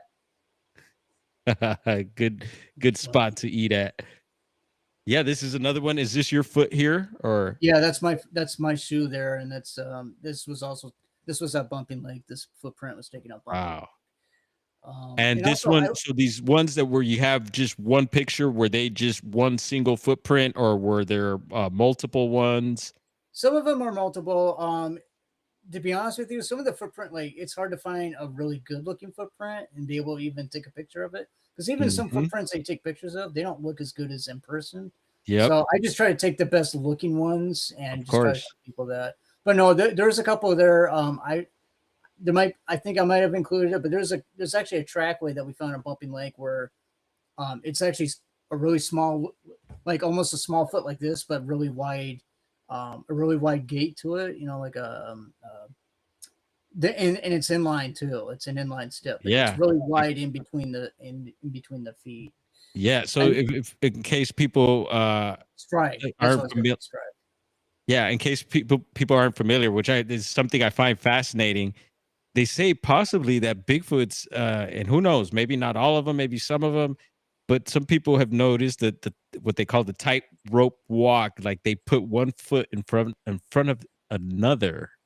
And yeah, that's super weird feature if that's true, man. And I do keep an eye out for that. And I do think it's a thing. Yeah, and this print here was found on the hill um, above our house. I actually, after that event, I kind of scouted around and looked around. And I found this on. It was on an incline that was going up. Hmm. So I couldn't explain what was going. I'm not saying that's what the.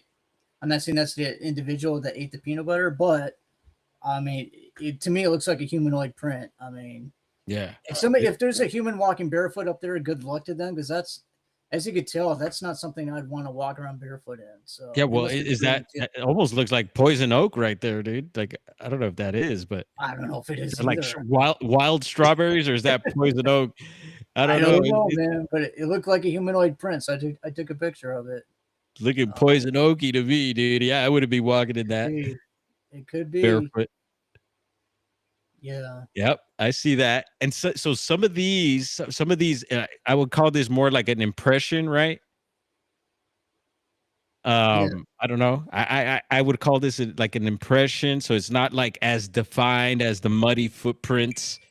But I've been learning to, you know, really pay attention more to these types of impressions like this. You know, it Yeah. looks like a footprint, but most of the time you're probably, I mean, me, I'm gonna be like, nah, it's probably not. But now I'm paying more attention because like our buddy Todd over at Bigfoot Wilderness Research was pointing several things out that look very similar to this to me around the Bluff Creek area. And I'm like, oh yeah, dude, I would have been totally passing this sort of stuff up. But no, very interesting. Yeah. Well, this ground is really hard. Hmm. This is actually on a pathway up towards one of our research areas where I got this plot watcher footage that I'm hoping we can play on your show. But this is actually I debated if this might be a double bear print or maybe it is a possibly a Bigfoot print, but I'm not totally sure what it is. But it looked to me, it looks like some kind of foot impression of some kind. So I wanted to take a picture of it. And to Yeah. me, it kind of looks like it has a humanoid shape, but if it's a double bear print, I can't totally be sure about that because I couldn't totally tell. Oh, okay. So this was found in Greenwater. Greenwater is close to Mount Rainier. There's an area. How do I explain this? There's an area that's kind of blocked off by a gate where some of the Muckleshoot Native Americans live or own. There's like property that the Native American Muckleshoot tribes own, and we actually had access back in there. And my mom went back in there one day, and she found this footprint on this trail back in there. And this is like it's a real wooded area. It's surrounded by wooden or forested mountains. It's really squatchy back there. And Greenwater is a place that's known to have Bigfoot activity. And in fact, my mom found a big pile of scat about 20 feet away from a gifting stump that she had near this spot where this footprint was found. Not right next to it, but in the same general area. And she just happened to see this footprint on the ground as she was walking back in there to a gifting spot. So I'm not saying that's a big footprint, but she thought it was interesting, so she just took a picture of it. Yeah, I'd take a picture of that. And it seems like if it were a foot, it looks like it was wet, right? Yeah, I don't know if it was raining that day. I have no idea, but there is a river nearby, so maybe it was coming out of a river. Hmm. But you can theorize anything, man. I don't know what's maybe that's from a rainstorm. I don't know, or a puddle. Maybe that's from a puddle. I don't know, but Okay. I wouldn't be walking back there in bare feet. That's all I got to say. Oh, and this was I found this up at the lake that's 15 minutes away from us in the snow. There's actually a couple tracks there, and I don't know if you could tell, but it's kind of like that track is kind of bent, like it's flexible. So Yeah. that's what stood out to me, man. And that was just in the snow right by the lake. It's almost like it's kind of a pivoting left, is it? Yeah, it's like Yeah. pivoting left. Yeah, like flexible. So you got me at Okay. what made that track, but it stood Yeah. out to me. And was that just a single one there on that one too, or was there more? There was another one. I don't know if I put the picture with it too. Oh but yeah, there we go. Oh yeah, there's the other one. So there was at least 2 tracks there, at least that I could see. And actually, my mom has found a trackway in the snow there before. I don't know if I included it in these photos, but she actually found a trackway kind of similar to that looking print there before. And again, that's in the same area where I found other possible juvenile prints by the lake. So we were thinking if these are Sasquatch, that they were just. And that's the other thing. That's the other thing I want to mention to people is like if you're gonna look for tracks at a lake that you know that people are at, I would try to find them on the far side of the lake, maybe near closest to the forest. Because if you're gonna get right to where people are always walking, you're not gonna get those kind of tracks, in my opinion. Yep. Yeah. So I would try to. If you go look for tracks on a lake, try to look for them in the furthest area, furthest reach areas, right next to the forest, if you can. And this is another print that was found at Bumping Lake. Again, the toes on it are weird. It almost has like a primate look to it. Yeah. And I don't know if that's like 6 toes, but I do want to mention that David Ellis has found a six-toed individual at Bumping Lake as well. Like he's found 6-toed tracks before there. So I don't know if that's the same individual, but again, look at those toes on that thing are weird. So it's hard to say what I don't know, man. Yeah, I don't know. Wow. I don't know what's making these tracks, man. I just take pictures of them. And we do have a bunch of casts of these kind of tracks, but like I can't. Oh, that track is part of the trackway that Bob Giblin followed. Okay. We first found that track, and then there was some more tracks, and he started following those up the lake. Mm-hmm. But look at like who puts their bare foot in that, man? I would think of the splinters and all the wood you get in your foot. Oh yeah. That's yeah, and look how wide and like round that looks. I don't know, man. Yeah, I see a foot shape, and even if looking at the top part of it, it could kind of look like almost like a bear like the bear pad and I guess digits, but no, I see like it extends back. I see the heel, right. and even the toes are it's sunken in there. It's pretty deep in there, at least the toes are. But yeah, that's definitely interesting. And so you said this is part of the trackway. So there was more to this, and so they weren't bare. Not that I could see, and Bob. Bob would know, right? So yeah, he kept following it. Oh man, he kept following the tracks up the lake. But I just wanted to show, like again, like if that's a human print or just who steps in that. I would not put my foot in that, man, because. And you know what, up in Northern California, yes, we do. We have people that love to walk barefoot, and I'm sure they make their way to forested areas. And I know there's hikers also. There's those shoes. I think Brent had pointed it out. The shoes that are like in the shape of your feet. Basically, you have toes and everything, right? And people use those. Actually, I seen a guy use them, and I seen the tracks that it left. And it does look like almost like a bare footprint. So, some print. Some of those might be making some of the prints that we're finding. That's definitely possible. I wouldn't rule that out for sure. Yeah, and you're right. There are people that walk barefoot around. That's true too. So, yeah, that's why it's really tough to say like this is a Bigfoot print or not, because it's really tough. But I'm telling you, I have a strange feeling about these. It's good stuff, bro. Or else, believe me, I wouldn't be sharing it. I would be like, no, let's skip to the audio. And so, what's this? And another track here? This is a track that my mom found near this area, this other mountain area where I got this other plot watcher footage that I'll show pretty soon, but. This was just off the trail over okay, so this is one of the prints that I was talking about earlier that I found in the ice, like in November. It was in the ice. Yeah, well, a couple other prints were in the ice. Yeah. But again, look at the shape on that thing, man. That doesn't look human to me. Very odd. It's like almost it almost like tapers towards the back of the foot. Right. And widens towards the front. And that toe is ridiculous. It's huge. Yeah, It's almost kind of divergent in a way. So I don't know what's going on. It almost looks like a primate kind of a foot. Yep. I don't know. I don't know how else to explain it. Oh, man. And how cool to be left in that mud like that, man. That's a good one. Yeah. And again, it's from the same individual. Yeah. Wow. So, is that a real living print, or is that like a toe, like the shoe print that you're talking about? I don't know what made that. Those toe shoes, those toe shoes that you're just talking about. I don't know if it's somebody walking around in that or not, but and then it's clear to me. Yeah, and I wonder if those toe shoes have maybe like a logo or something at the bottom that leaves something. But this one here, it looks to have left like almost like the mid tarsal on this.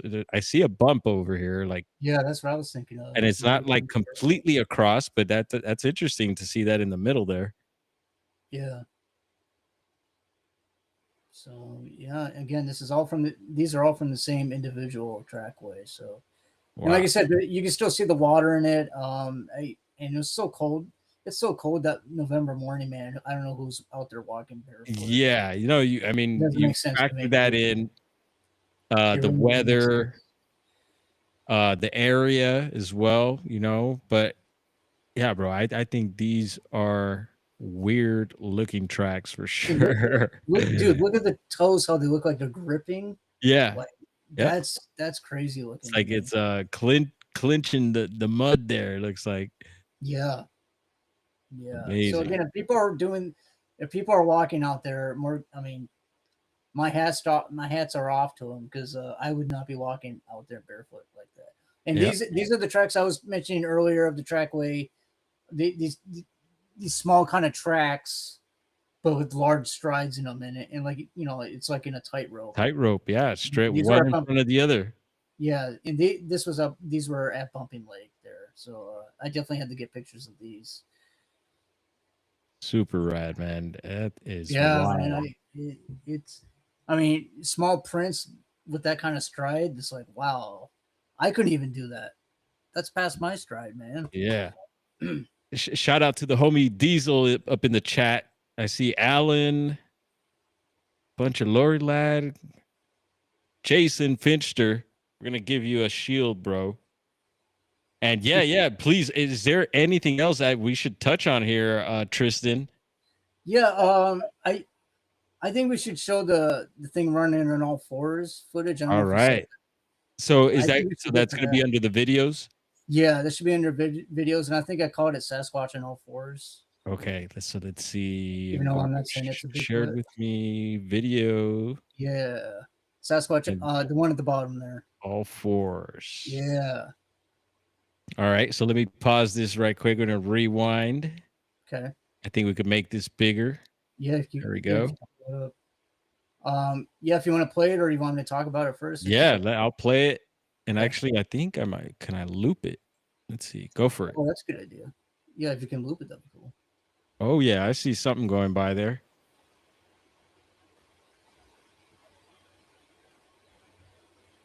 So this is the plot watcher, right? Yeah, this is the plot watcher that we put up. We put this up in August of 2020, up on this mountain that's close to where I live. And the reason why we put the plot watcher here is because where this thing is walking in is kind of like a little valley. It's like a little gully kind of an area, and I was seeing a bunch of impressions in the ground, and to me they were big impressions. And so I was thinking, well, if this is a Sasquatch, maybe it's taking a route through here. And so we put a plot watcher up, and like I said, a plot watcher is, as you can see, it's a camera that takes like time-lapse photos every 5 seconds or so, and then when you watch it back, it goes really quickly. So actually, I had to slow down. I had to make an edit of this and slow it down to show you guys. Yeah. No, thank you for that. What it captured. And to me, there are black bear up there, but to me, I thought the shape of it kind of looks like a hominid, like a humanoid shape, like here in the middle. It kind of looks like a humanoid shape that's bent over. And I can't tell you how fast it's going, but I know it's really sped up there because of the time lapse, but I can't tell you how fast that thing is going. Yeah, no, that's super interesting. But to me, it looks like a humanoid running on all fours basically. And almost, I always, like I say in other podcasts, I think it looks like a gorilla to me in a way. It's got Wow. a gorilla look to it.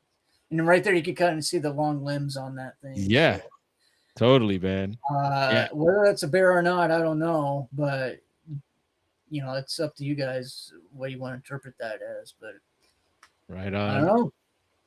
It's tough to say what that is. Yeah. Wow. Okay, let's see. So, boom, we got that in. Yeah, anything else? So, as far as like any strange happenings, bro, like people talk about the high strangeness with a Bigfoot activity. Have you experienced or mom experienced anything like that? Any of the orbs, the strange lights, or some of the stuff that people have been talking about lately?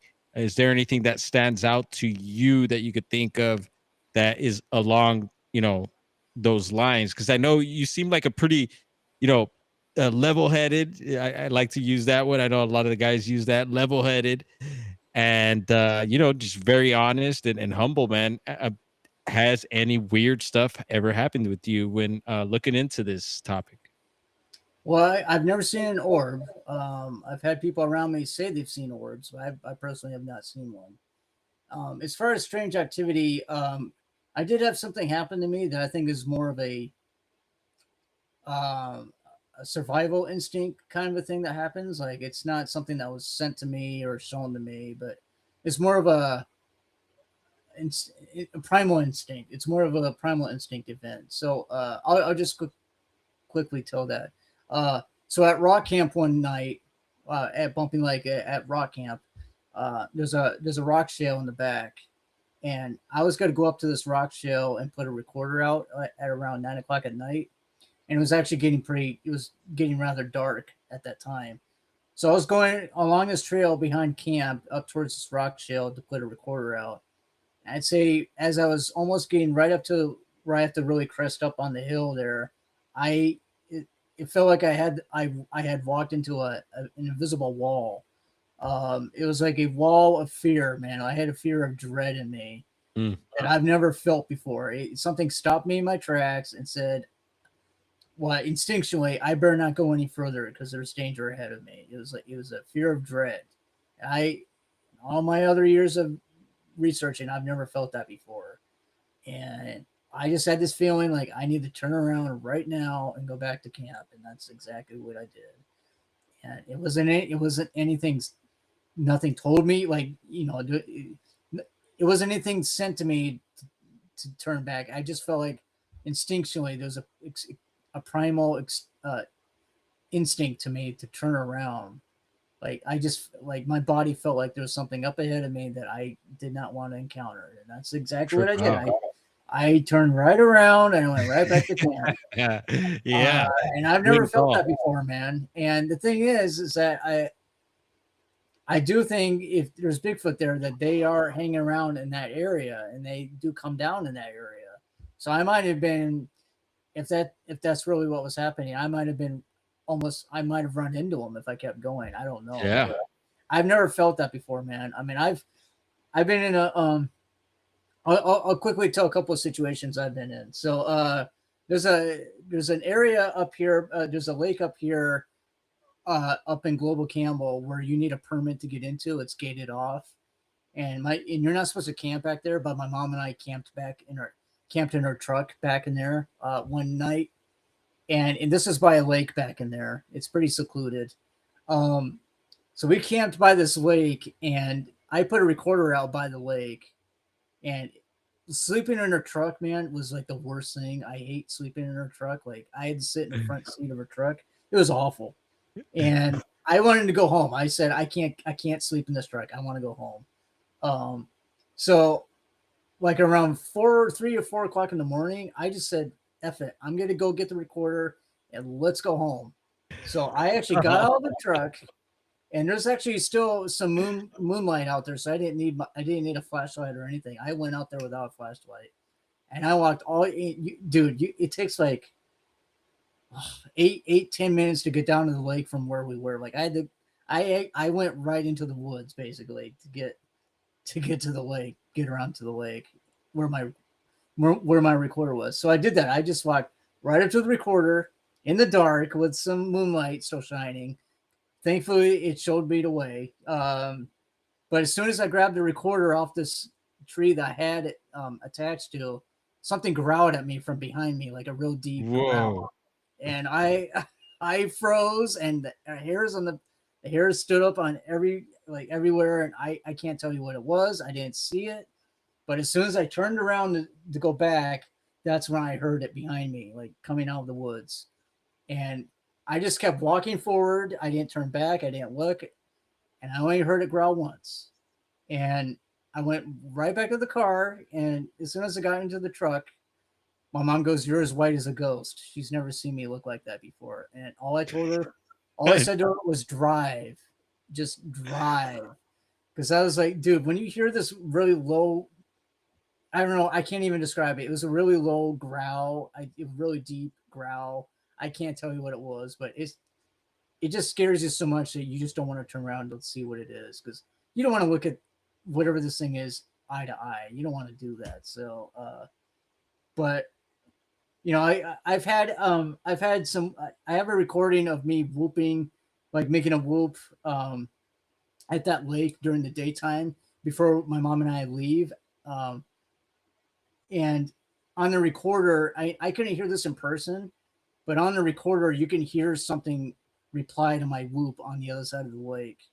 And again, there's nobody out there at this lake. So I think there's stuff going on at this lake, or was at the time.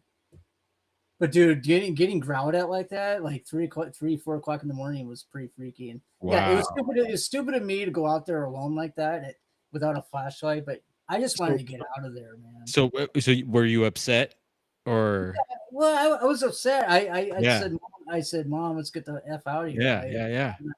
I haven't camped back. I haven't camped there since. Like I've gone back there during the day since, but I'm afraid to camp back there again. Man.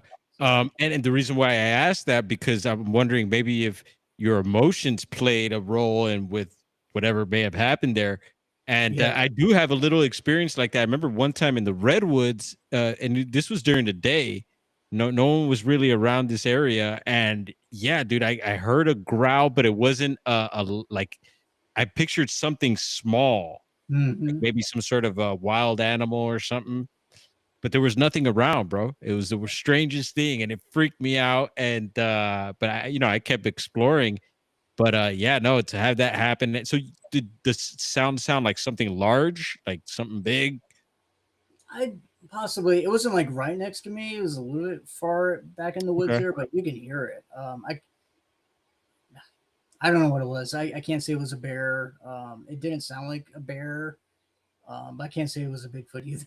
I don't know. I can't explain it, man. But it was just a growl, and and it's just weird that as soon as I picked up that recorder, that's when I heard that. So I do think something might have been watching me at least, and trip out. Did not like me there at all, especially during that time of morning, 4 o'clock in the morning. It was probably doing its thing.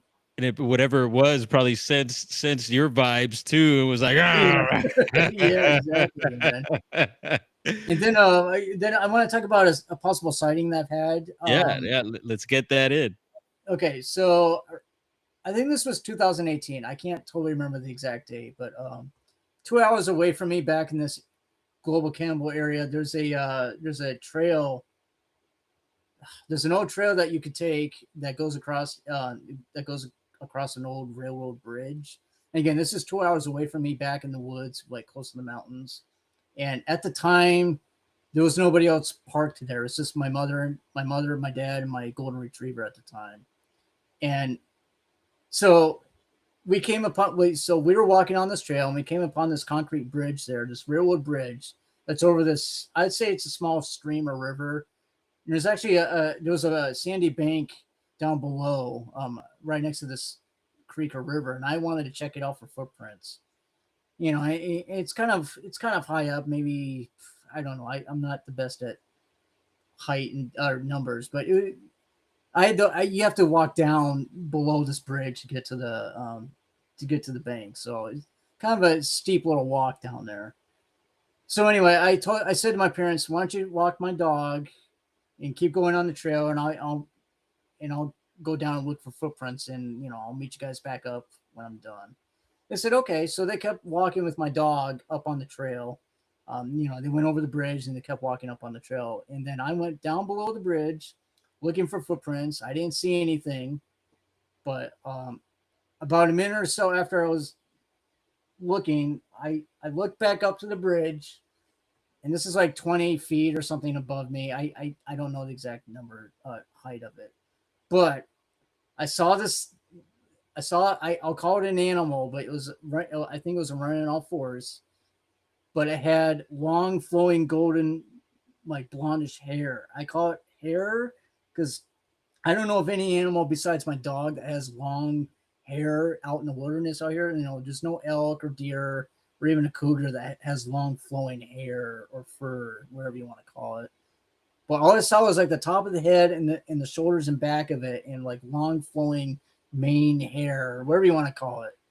But it was so quick, and it ran from the opposite direction where my parents and my dog went. So at first I was like, "What the hell is that? Is that my dog?" Because that's the closest thing that I thought that looked like to me was that was my golden retriever that was running back. So I ran back up. I ran up to the top of the bridge, and I actually tried to follow the trail, opposite trail where this thing ran. I didn't see it. I didn't see a damn thing.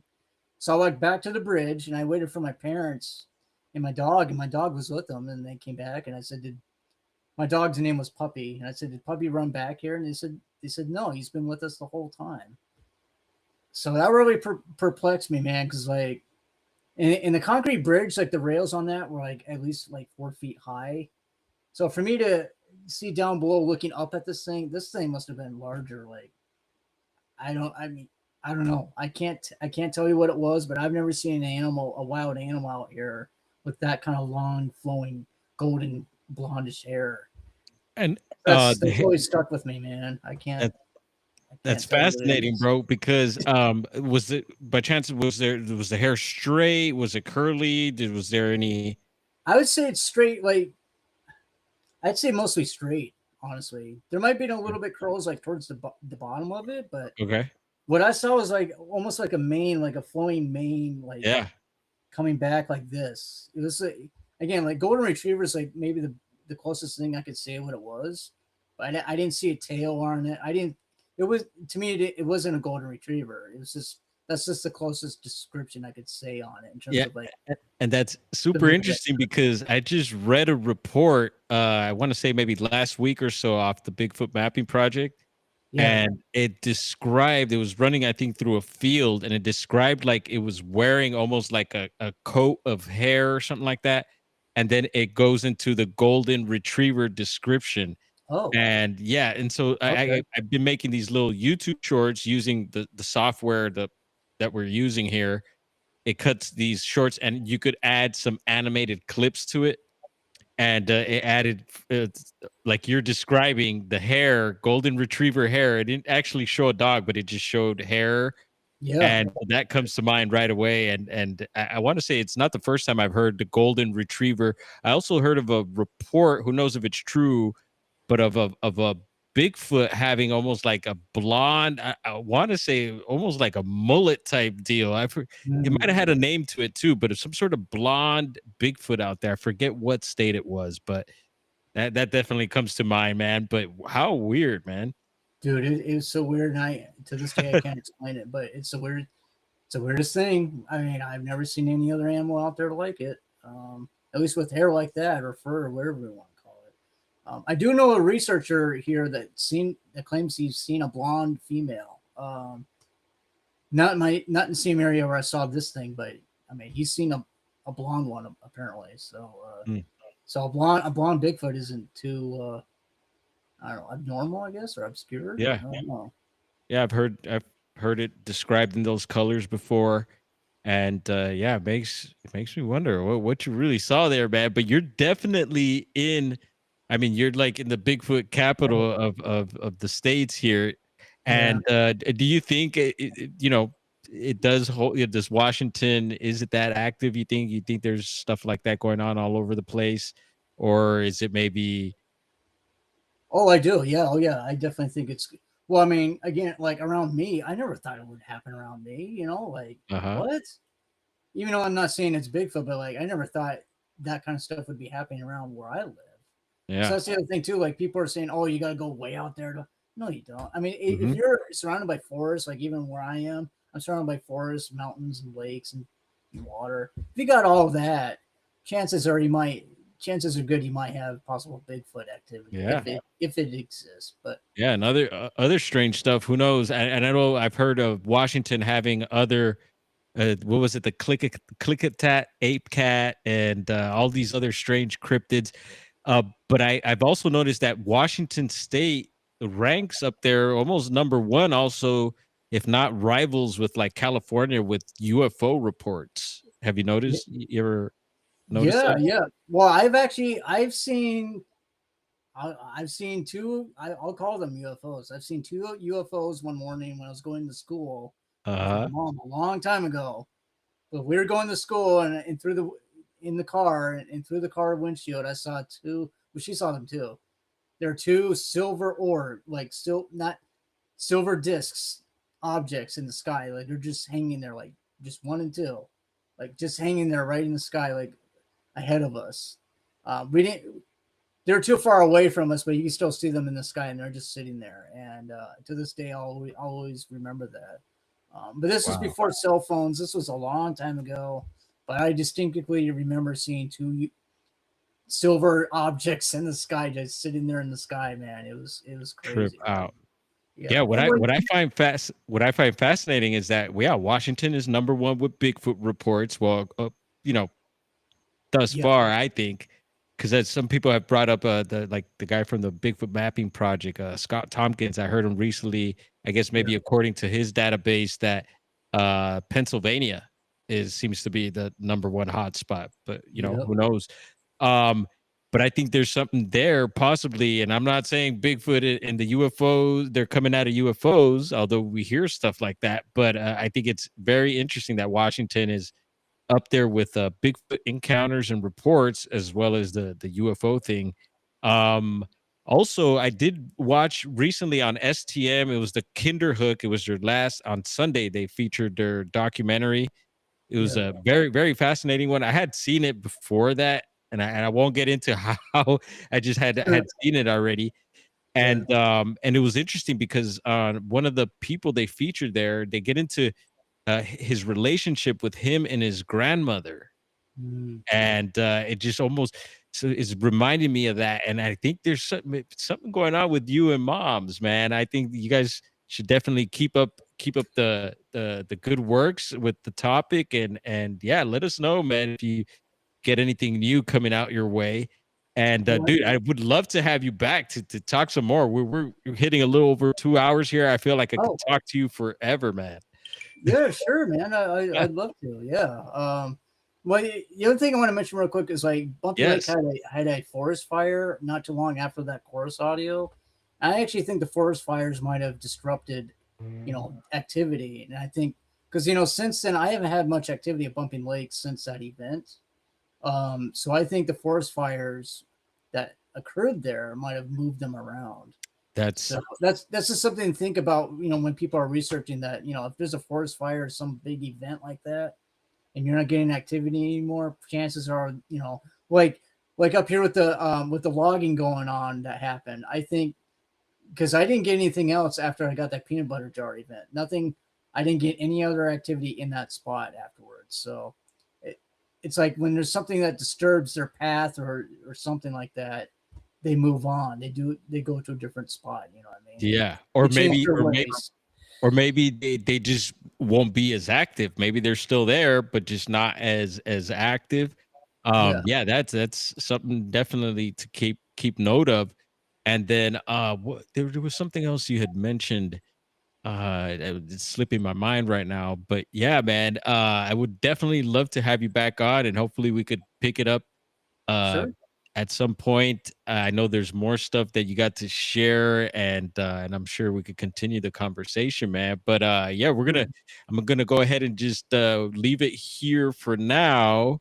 I think it was a pretty good run, man. I'm glad I was able to bounce back from that first live stream. We had a little bit of audio issues. Yeah. And again, if anyone has any questions for Tristan, you could always ask them after the show and put them in the comments. And I'm sure I'll relay any questions or any feedback to Tristan, and I'm sure he'll respond back.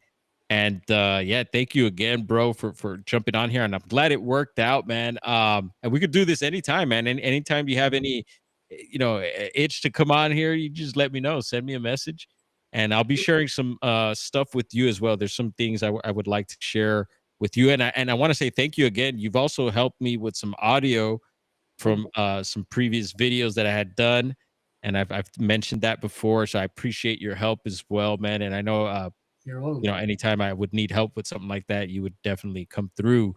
Oh, yeah, You want to leave anyone with any maybe links or anything? Maybe people want to maybe get a hold of you. I know you're very low key. Yeah, how do we check out Tristan? I know you stopped posting on your YouTube channel, and it's cool. I think it's super cool because I think there's something to that. Go ahead, man. Well, here's the thing. Well, my YouTube channel has nothing to do with Bigfoot. It's all Godzilla stuff. It's trailers, nothing Bigfoot related. And that's the thing.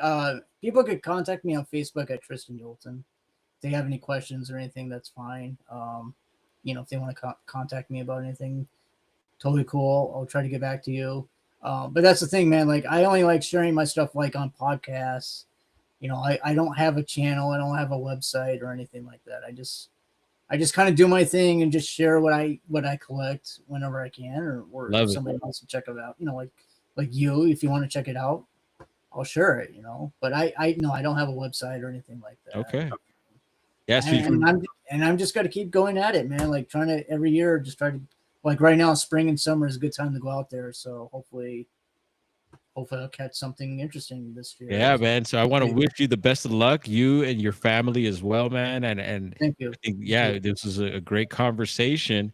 And yeah, I hope to get to know you and hopefully meet you in person at some point. I feel it. Yeah, I feel it's gonna happen. And yeah, man. Again, let us know with any updates, anything happening in Washington. And yeah, so we'll go ahead. I'll drop my outro, and then we'll just cut the feed there, and maybe I'll send you a message. I'll head home and get out of the shop here, and yeah, touch base with you just to have a couple more words. And yeah, bro, I appreciate this, man. Thank you so much, folks. That's Tristan Yolton, my ninja, kaiju ninja.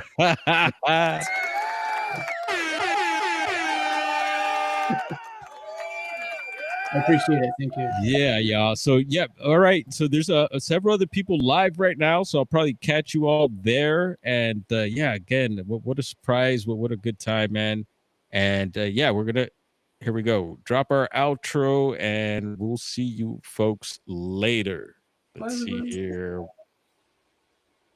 All right. Boom. Here we go. All right. Take care, Tristan. We'll see you later. Thanks a lot.